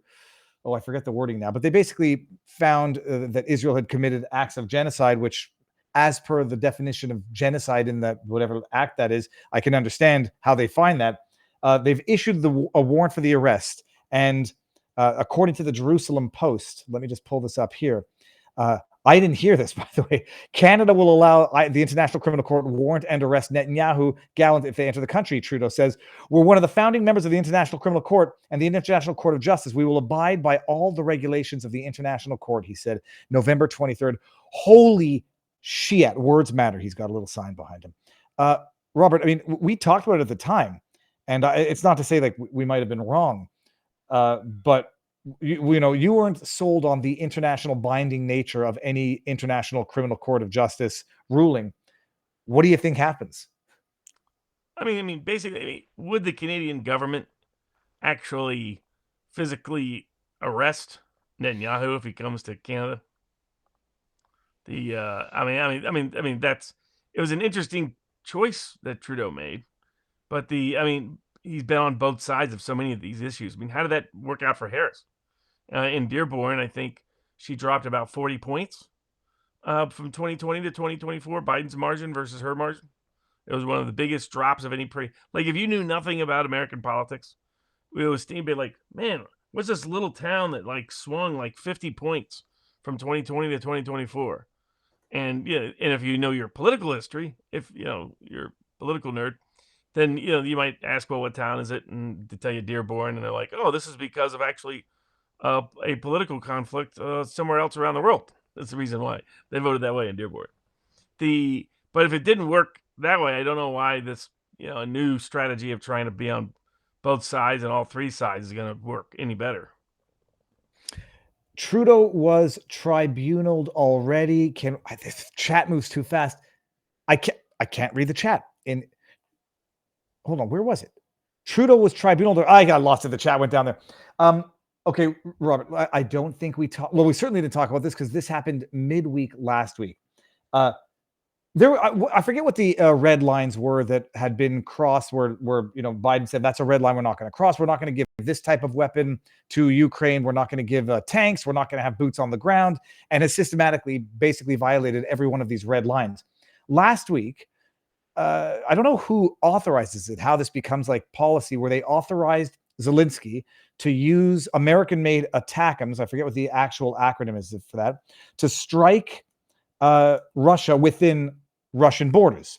The Army Tactical Mission Systems, ATACMS. It's such a great acronym. And people are saying this is literally going to potentially trigger World War III. And here we go. We'll play this just to hear, because these people are just pathological liars. I won't play the whole thing. This is Rogan talking about where he said, "Fuck you," and people are saying he said, "Fuck you" to the Ukrainian people who are fighting here. The world we're living in now, and that's LA, and that's New York, and that's a lot of places that got fucked up by incompetent people. I don't know. I just feel safer. Okay, well, let's go here. Into Russia. Yeah. How are you allowed to do that when you're on the way out? Like, the people don't want you to be there anymore. There should be like some sort of a pause for like significant actions that could potentially start World War III. Maybe that would be a good thing that we would like to avoid from a dying former president. Mm-hmm. It's the whole thing is nuts. I mean, look, I don't know. He says, they're letting him throw nukes in there. Fuck him. Fuck all. I mean, basically talking about Zelensky, corrupt government, and the deep state. But it's the legitimate question that I have. You got 2 months left of this administration. The incoming administration was elected on negotiating the peace, and these mother effers in the last 2 months, with a clearly demented Joe Biden who has no idea what day of the week it is, let alone tactical weapons, authorized Zelensky to cross another red line, which could very well provoke a World War III.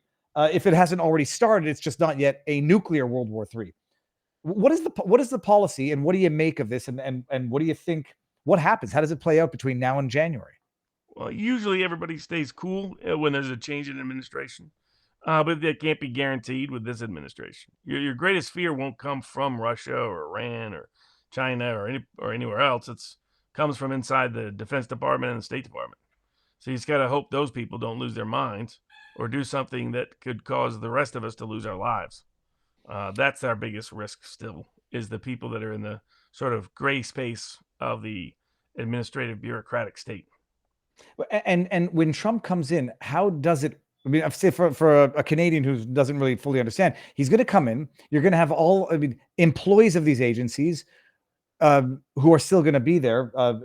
How does it work? I mean, what do you do on day one, and what can you do to get rid of these people on day one? Well, you can get rid of the old policies in certain areas, by executive order, and reinstate prior ones that you had belief and confidence and trust in, and then add to those ones that you believe are relevant or pertinent now.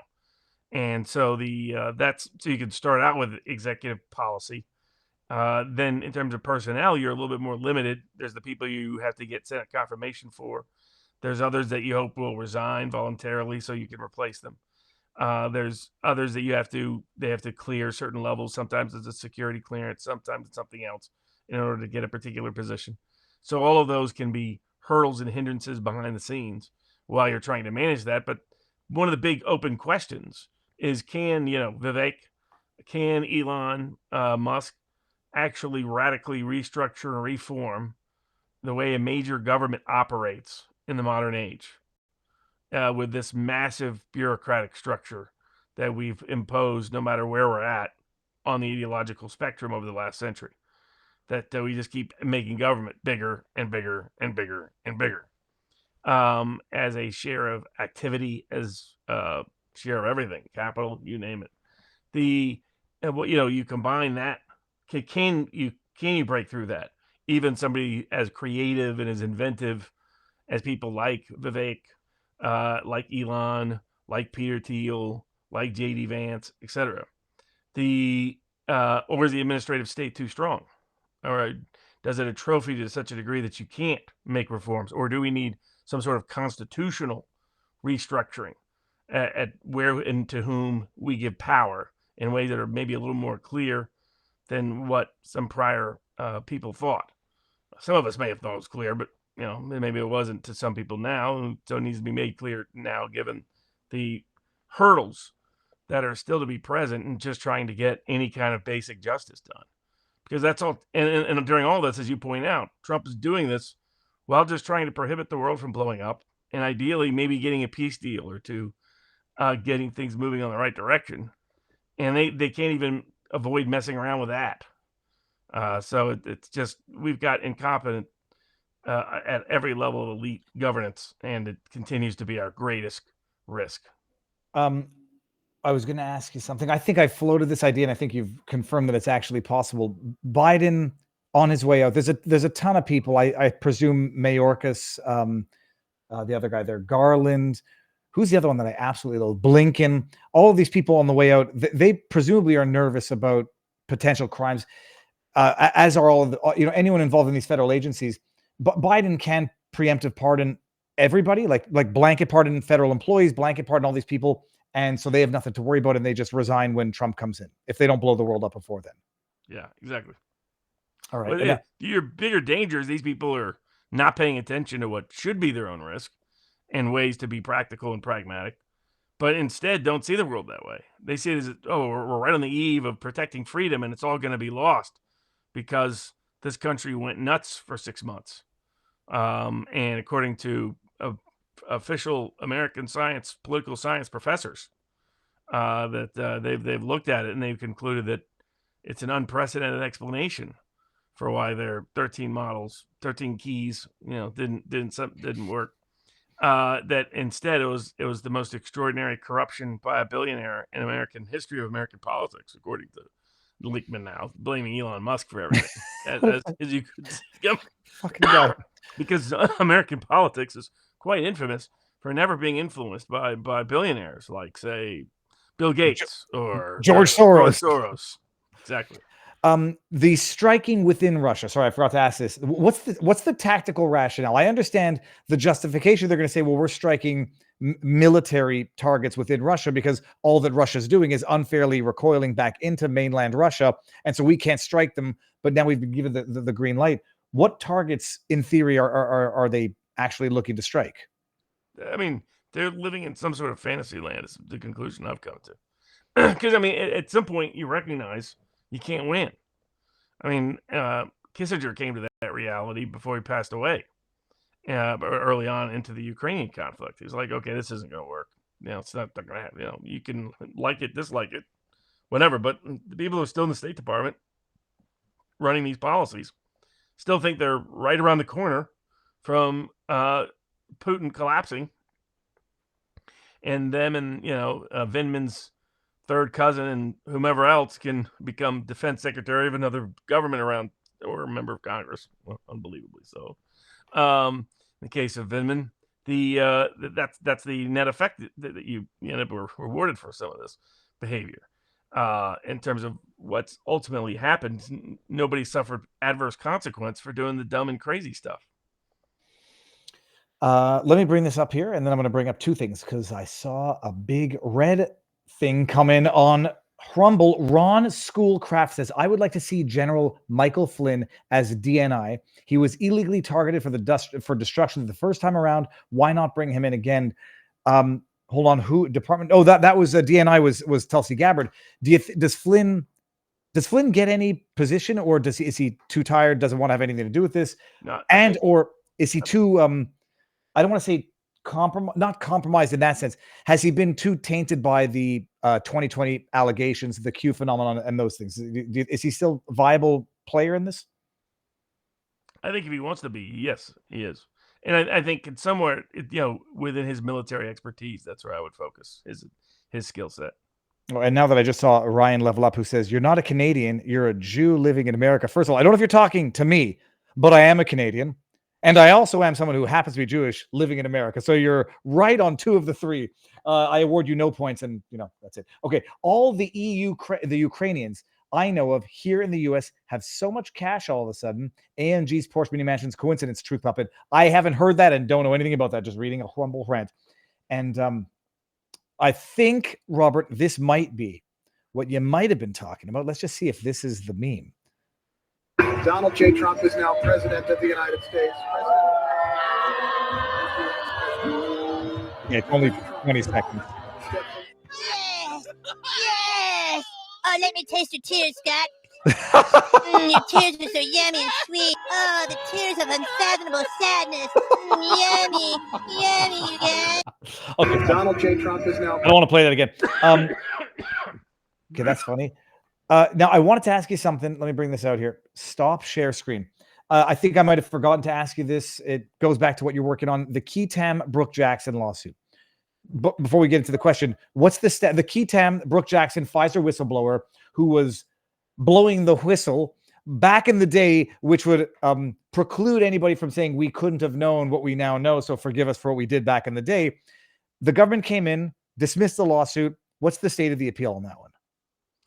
It's pending before the Fifth Circuit Court of Appeals. Okay. So our substantive brief, they're figuring out the timing of that. But I think all of the written briefs will be finished at some point by February or March. So it will be in time for the new administration to reconsider before oral argument takes place in the Fifth Circuit. It will be a Trump administration appointed official that will be making a decision about how that case goes forward.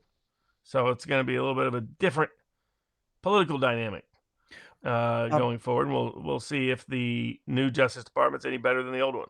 Okay, so that was what I was going to ask. When were the when was the next step set for? The oral arguments, which aren't scheduled yet until the briefing is finished. So there's zero chance any of this gets heard on the appeals before the new administration steps in. That's correct. Okay. Now, the old administration put a nail in it and they said, no, we're killing it. What is there a way you could petition the new administration? I mean, we can do it via social media. They can go right in right now. Yeah. I mean, the new administration can go right in because this is their position. The government can at any time reverse itself in a Keatam case. And they can walk in and say, we want this case fully investigated. We want the case to go forward. We want the case to march on. We're either going to join the case or formally withdraw our prior request to dismiss the case, which would send it back all the way back to the beginning, all over to start all over again. So I think that in the case likely would proceed, and so if it would be a smart move of a new Trump administration to do, and some of the people that would have a role in that. There's a good number of people can look it up. There's a range of people that can be impacted by a Keatam case. So. Well, and so what person, what position, what title, who would it be? Would it be the Attorney General? Would it be the? There's multiple people because it depends on the underlying government agency that was defrauded as well. So you have the Justice Department always because everything's prosecuted on behalf of the United States government by the Justice Department. So you always have the Justice Department involved and the Attorney General as a cabinet level official involved. But on top of that, you can have whatever government agency got defrauded in some way or was adversely impacted in a way that was not the benefit of the deal. That could be any federal agency. That could be a specific federal agency. That could be some Defense Department. That could be some people with classification, some people without classification. So that's where it can get varied. Okay. And if the government comes back in, rescinds their killing of it, with Brooke Jackson continue the case, or does the government say we're going to take it up and pursue it? It's up to them. They can either join us or let us pursue it. Let us take the lead. To be up to them. But they could at least preclude the Pfizer from prohibiting it from going forward as they currently are by joining Pfizer in the action. I just saw someone says, does Viva have a summary of the Flynn fiasco? Dude, I've got a playlist of the Flynn fiasco. That was parcel of my deep red pilling, realizing how lied.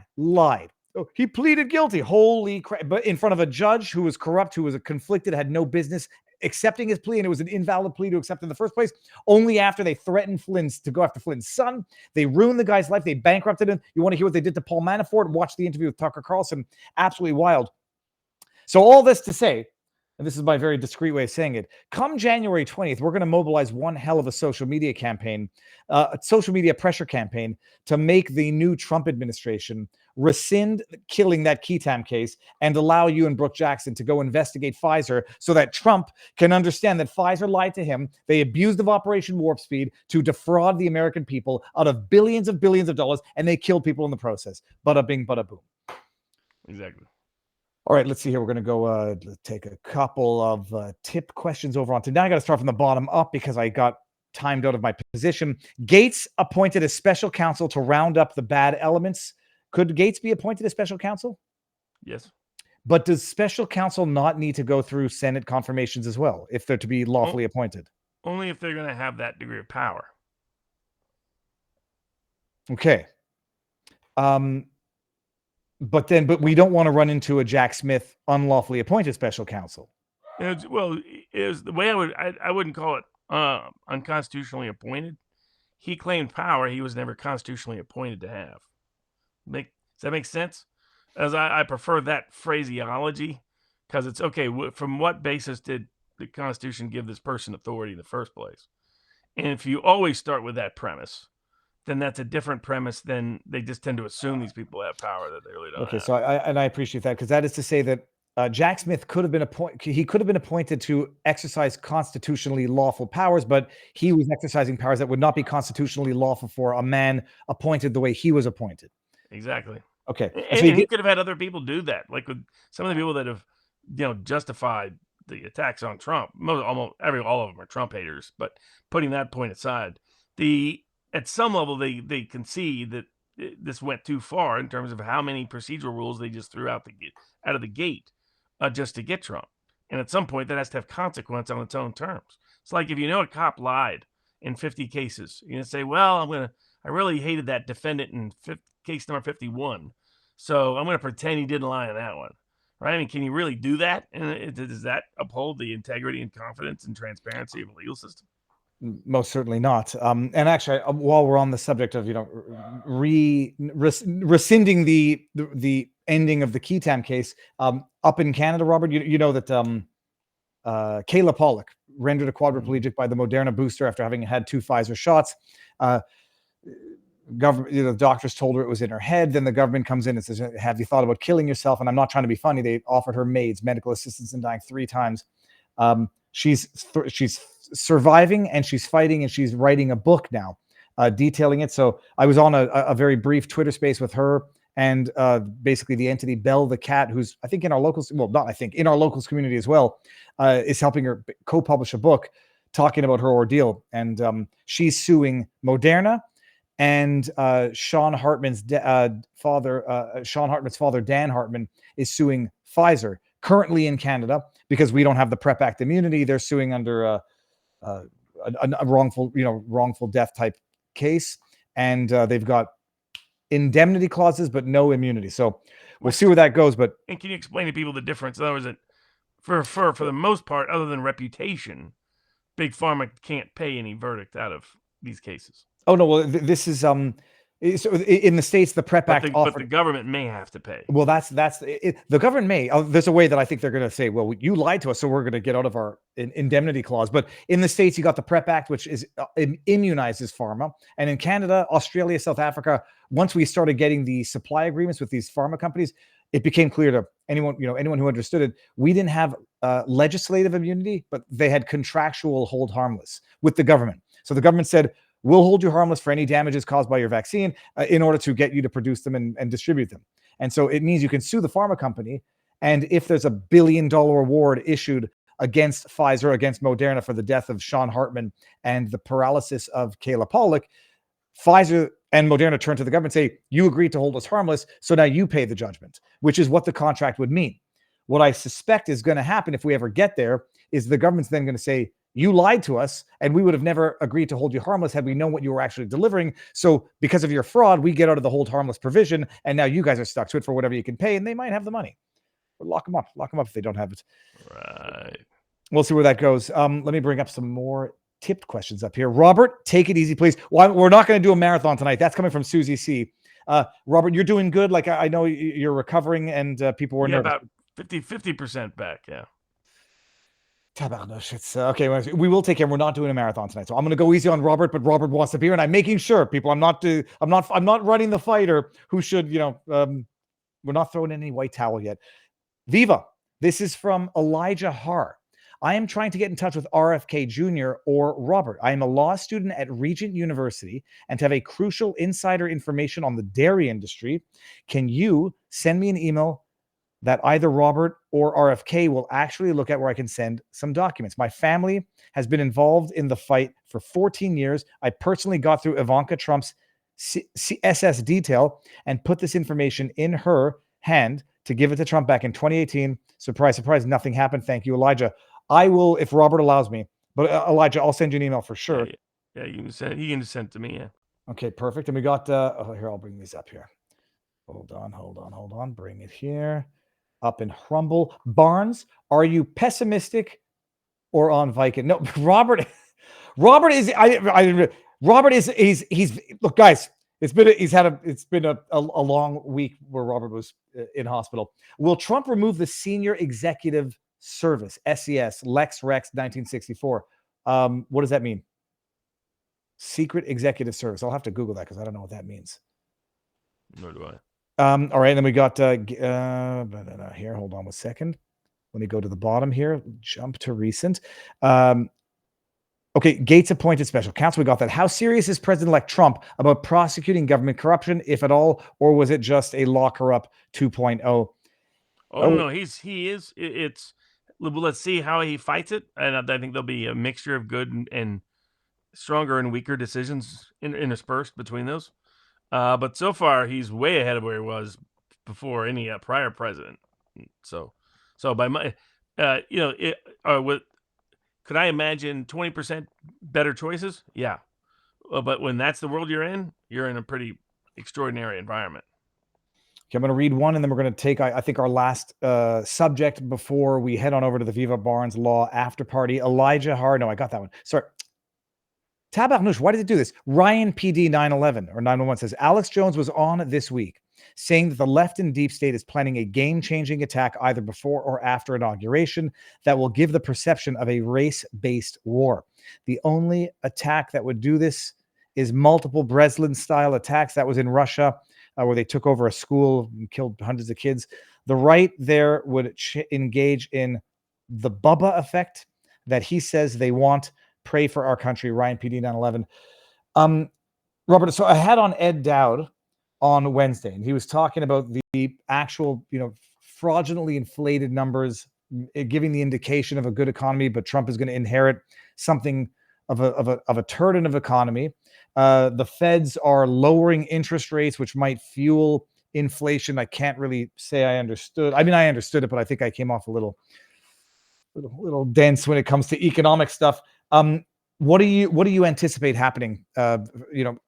Come January, economy wise, employment wise, to the idea that Trump is going to have 2 years to get pretty much everything done before there's going to be like the same effect that we saw after Obama's first 2 years with the changing of the House. I mean, what's your perspective on that?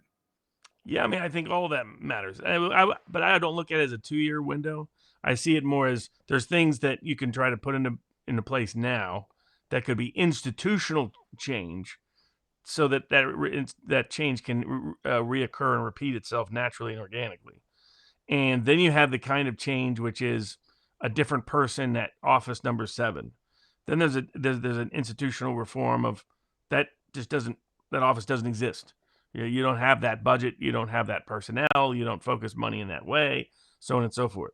That you realign, and then there's the other aspect that people like Vivek and Elon are looking at, which is everybody's incentive properly aligned, or is their incentive aligned in a totally distorted way, where you're aligned to create an excuse for just enough illness, for just enough doctors to get just enough monopoly fees.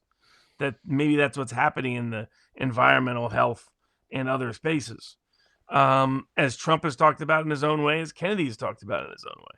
So, all of these things will be coming together and will be impacting the economy, short and medium and long term too. While at the same time, you have Trump's genius impact at persuading people things are going great and creating their own reality. Like, I was skeptical he could, within one term, with a hostile Congress and an intractably hostile administrative state, that he would be able to change fundamentals like median income going up over 4 years for the first time in a quarter century. I was like, yeah, I mean, that he's trying to do things on trade, trying to do things in that area, but that's not an easy transition typically, but he achieved it. So I think he's committed to dramatic change.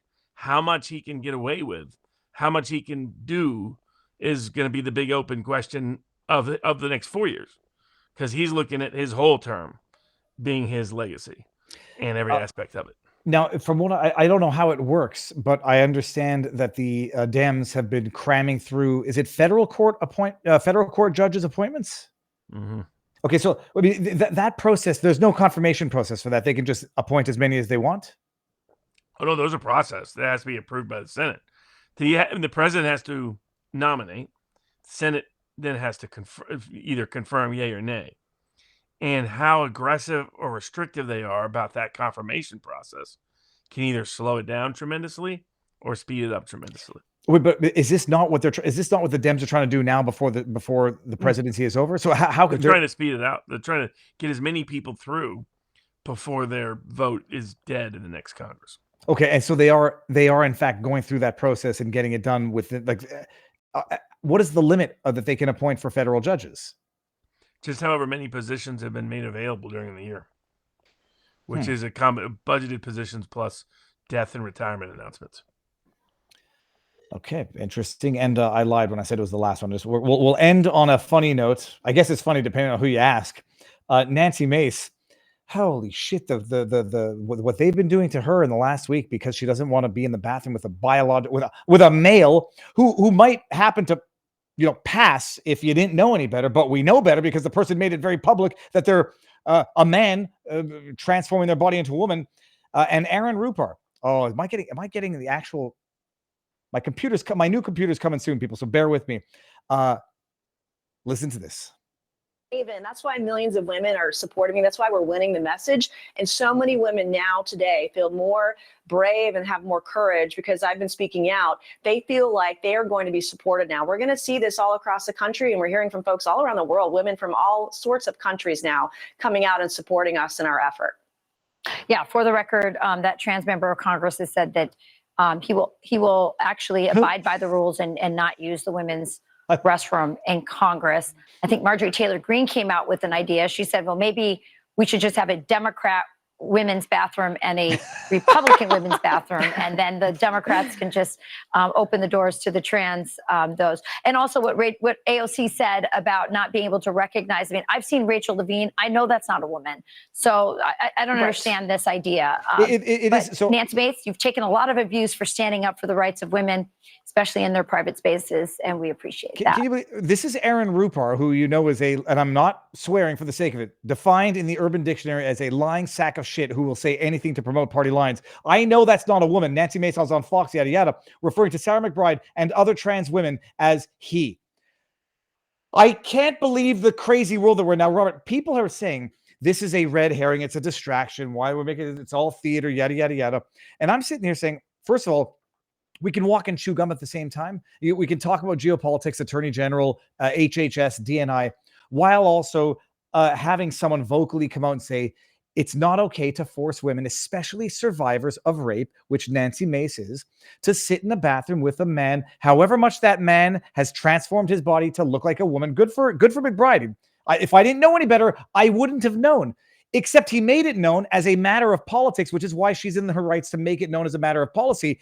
They say this is a limited issue. It's a non-issue on the Hill. But on the one hand, what is the status now where they tried to transform Title IX, or Biden issued an executive order to acknowledge gender identity in Title IX? That was overturned, right, on appeal? Correct. Both courts said that was an unreasonable interpretation. Okay. Now, if this is it a net positive or a net distraction?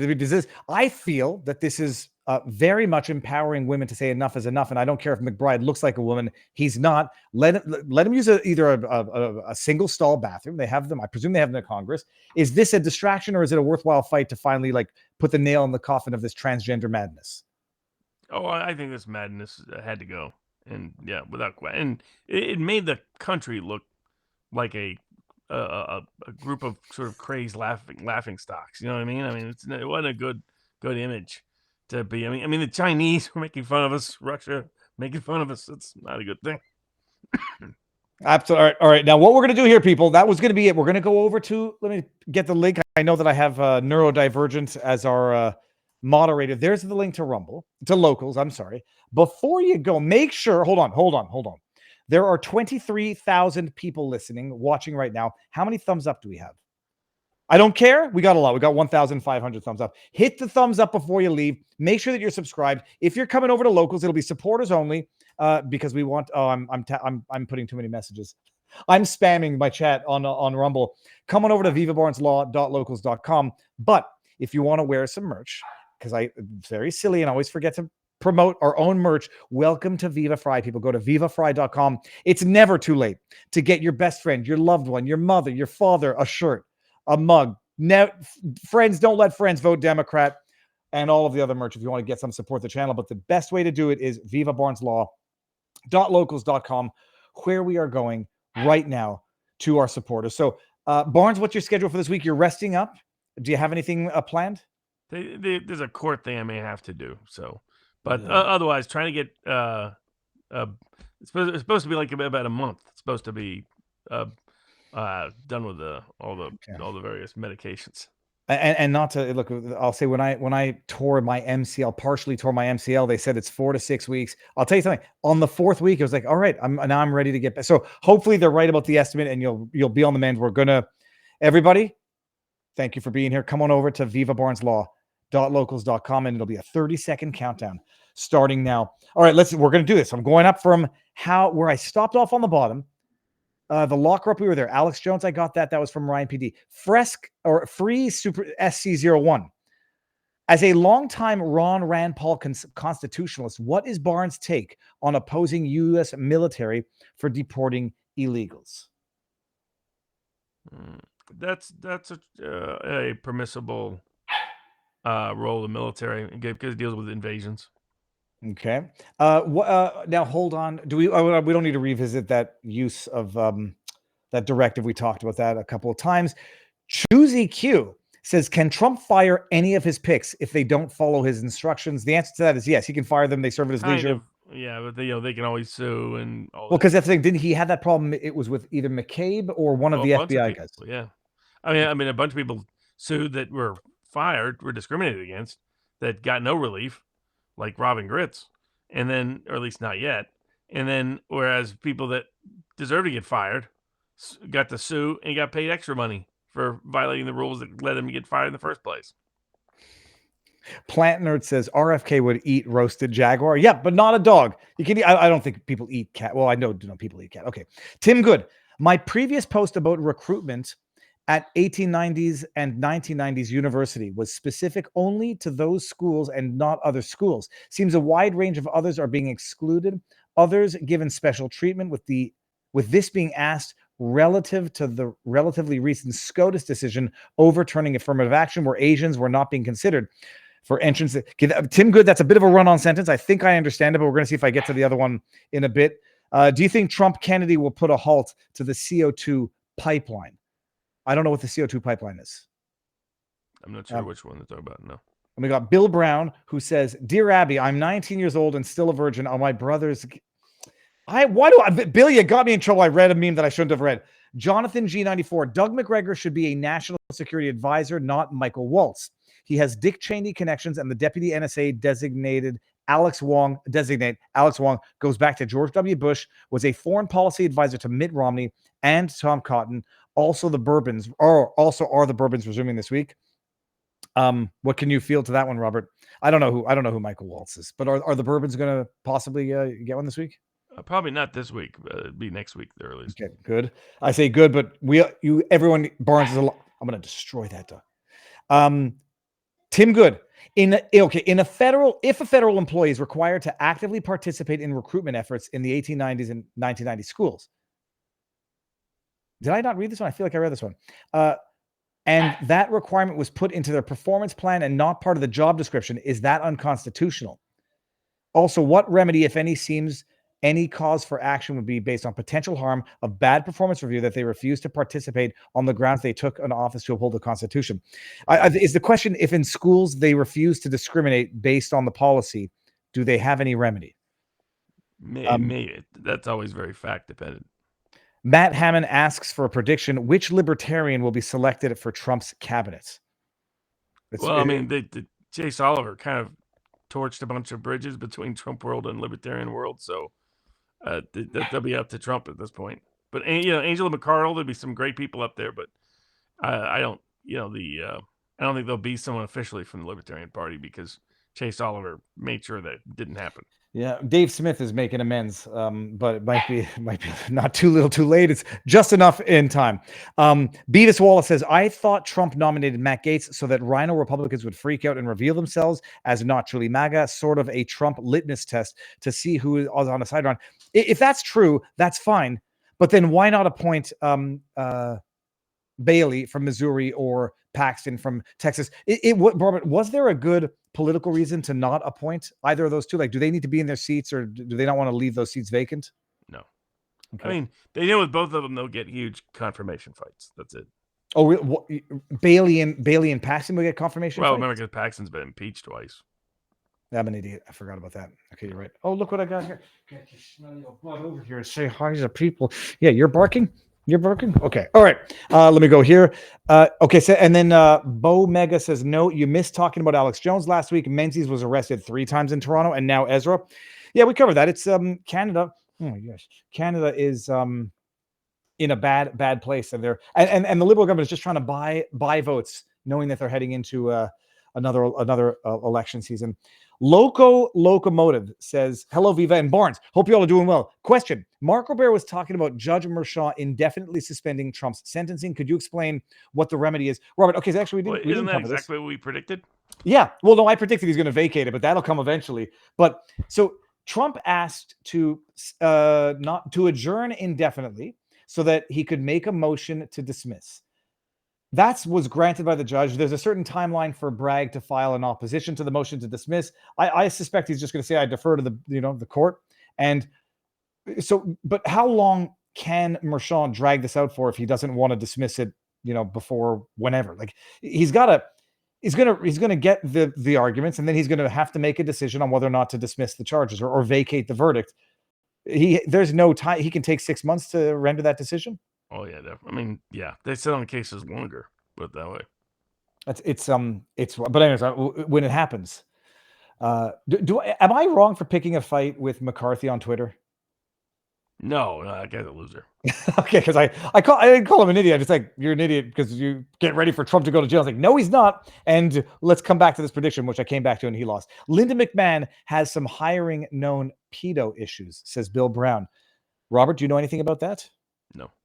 Linda was in Connecticut's School Board of Education, ran a small business admin, is in Trump's first run.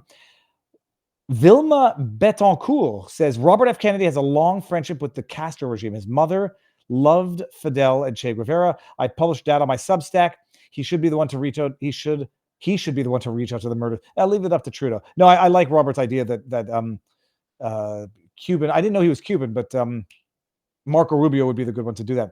McConnell, Murkowski, Collins, and Thune, all key positions to hamper Trump.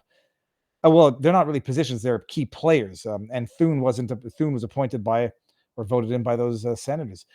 Could Matt Gaetz lead the DOJ task force? Asks Stingray. Robert? Yes. Bell the Cat says, "Just making sure everyone got to hear Kayla Pollock's announcement today, and it's there. I tweeted it out, but everyone check the link from Bell the Cat Films. Hoisting a large gin and tonic to your continuing recovery, Mr. Barnes. Please save us from Herr Starmer." Okay, who's Herr Starmer? I have to Google that in a second. Okay, then we got Unpretzeled. "I've got a friend here who's in house, WT, accountant at his mid-sized business field, but didn't pay his payroll taxes, employee or employer side, for 4 years. Once he got rid of the guy, he caught it and called the IRS to ask them what to do to work on a payment plan. They showed up a few days later and are threatening to indict him. Could you recommend someone in Mississippi? What should he do?" That's from Unpretzeled. Robert, are you able to even answer that? Yeah, you go just email me at Robert Barnes at BarnesLawLLP.com. I'll send that person an email as well. I just screen grabbed it. Yeah. Buffalo Betsy says, "Where do you think Gaetz will end up? I saw rumbling on Special Pros that and the hilarity about Biden admin al arguing he wouldn't have to be Senate confirmed. First of all, Gates announced that he's going to be out of public office, right? He's not going back to Congress. He's not going to get presumably. Okay. He still could, because there was confusion about that. He retired from the Congress that's just about to finish. He can't retire from a Congress that hasn't formed yet.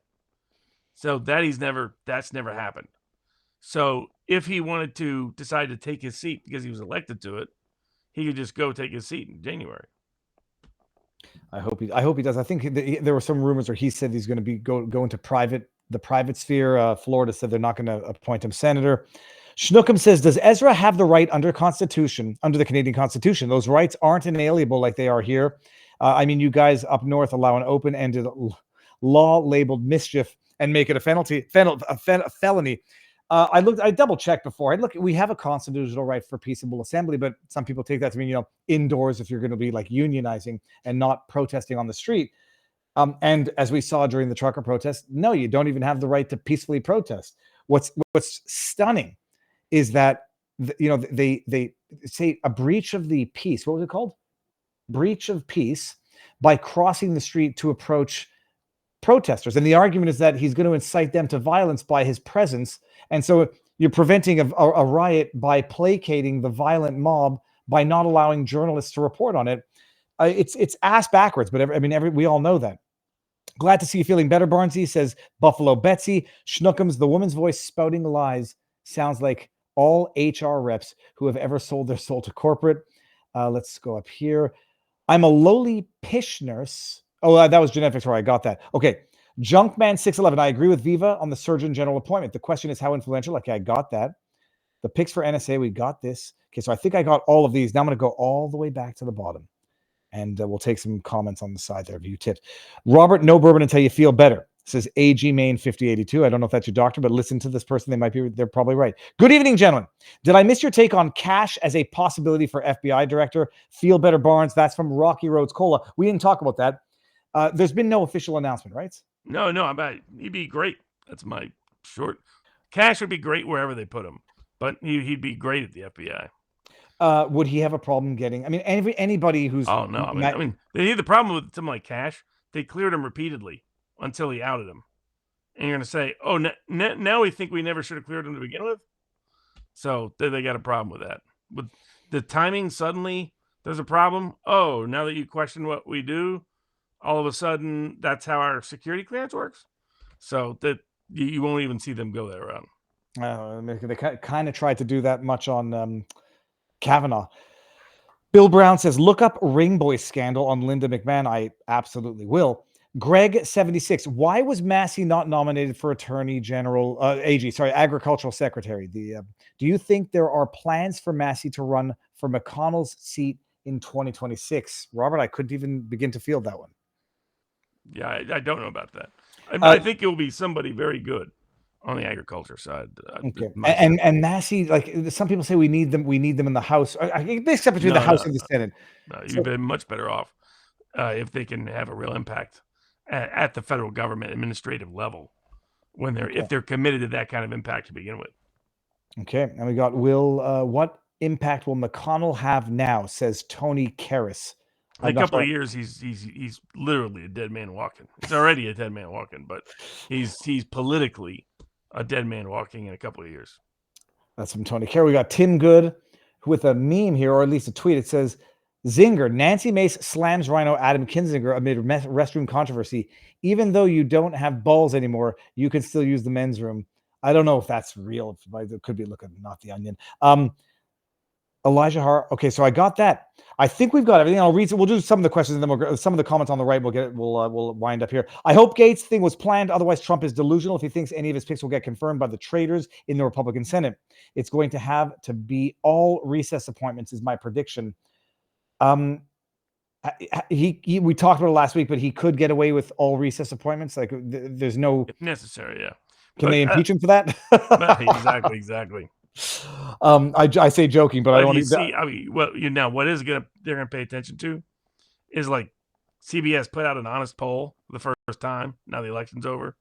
Trump's approval rating is almost 60%. I mean, the highest it's ever been with Trump. So if those numbers keep up, the House and the Senate are not going to be eager to get into a direct fight with Trump over personnel. Please cover the recent court loss of James Younger. Hold on, maybe I don't know the name. James Younger. What? Hold on. I don't know. James Younger X can proceed with gender affirming care. Oh, I do not know enough about that offhand, Robert. I'll look into that, but those stories make me sick. I don't want to. Okay, that was from Emma sitting on the left here. Emma sitting on the comments. Hi, love your shows. Thanks for all you do. Any Black Friday memberships offer planned? Is Black Friday this Friday? This coming Friday, yeah. Okay, so you and I will talk about that after, and we'll see what we can offer the community or prospective community members. Stay tuned, because Louis the Lobster is coming, and it's going to be free for all supporters and a perk for any new supporters. And we're going to self-publish and actually sell it on Amazon. There's the petition for the government. So Miss Barnes takes on the news. Bourbon withdrawals. Hope he's much better. Hope to see you planning to be happy to see you here tonight. The road for recovery must be very slow. Now that the Illinois gun law has been declared unconstitutional on its merits by Judge McGlynn of the Southern District on November 8th, with a 30-day stay, the state has appealed to the 7th Circuit. One of the 3 judges on the panel is no longer on the court. Will they just replace the one judge and force it to be heard by the full court? P.S. It was Judge Wood who was anti-gun. I'm not following that case. Are you following that, Robert? No, but they can vote on that without him voting on it at this stage. Okay, and we got surgery person is a concern. Hopefully RFK Jr. keeps them on a short chain. Surgery person. Oh, that might have been Surgeon General. Yeah. Might have been. Good evening from Germany. I'm worried and concerned that what is happening around the world, especially the anti-Israel protests, that can President Trump do again? Trump is going to do more to bring peace if they don't blow up the effing world before he has a chance to do that. Thanksgiving week. Thankful to see Robert, says Arizona Grandma. And that's it. Let's do this. I'll just refresh the tippers and see if we didn't miss anything there. And get ready to... okay, we're good. And now just all chat. I wish Viva and Barnes followed the 2A cases closer. I follow some of them. KSU guy. I'm following Dexter Taylor. We're following a number of them, but there's a lot of stuff to keep up with. Okay, that's it. Let's see here. What do we got? All right. Can you help explain what will be McConnell's responsibilities? And there's a tweet from Insurrection Barbie. The fact that Thune decided to make Mitch McConnell head of all of the Rules Committee means he plans on stopping Trump's agenda in the Senate. Head of the Rules Committee is the most powerful position in the Senate. He will not allow recess appointments. He will make it harder to vote on bills he doesn't like. He will do everything to protect pork-filled omnibus bills, and Thune put him there. Are we talking about the same Mitch McConnell who had his freezing bouts? Yeah. The turtle guy. Yeah. How old is he? Hold on. He should be 80 something. Mitch McConnell age. 82 years old, clearly has Parkinson's or something along those lines, causing those freezing bouts, and he's in charge of anything. He's in charge of something. It doesn't make any sense. Cousin Bruce says, is Marco Rubio for AG a Susan Wiles pick? No, Marco Rubio is, what's his position, Robert?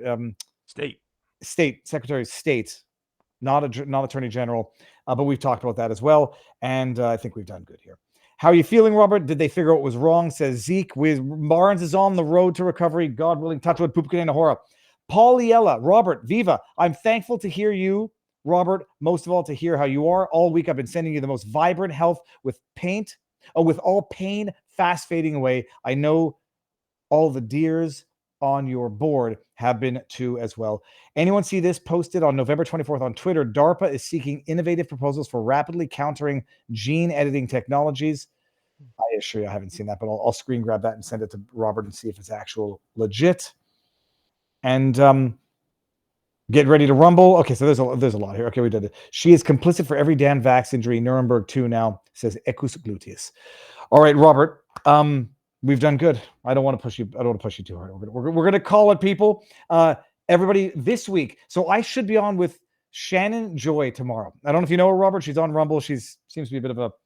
I'll say to her, like, I'm not saying anything that I won't say. I said she's been out there for a long time with some of the fear mongering about RFK and yada yada. And people said you should have her on. I think for sure. So Shannon Joy, I think, is on tomorrow. Sunny, hold on.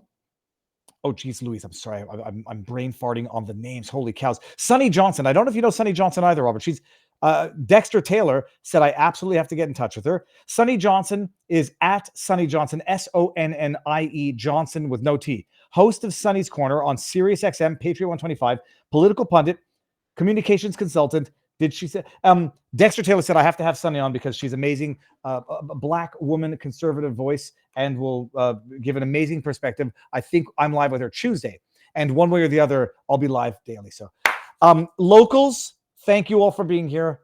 I hope I didn't forget anything. One last, just go to the tip. We got it, Robert. It is good to see you, says DW Stu. How many seats will we have? Says Truman HW. How many seats? It's going to be 53, right? 50, it's not 57. And that's it.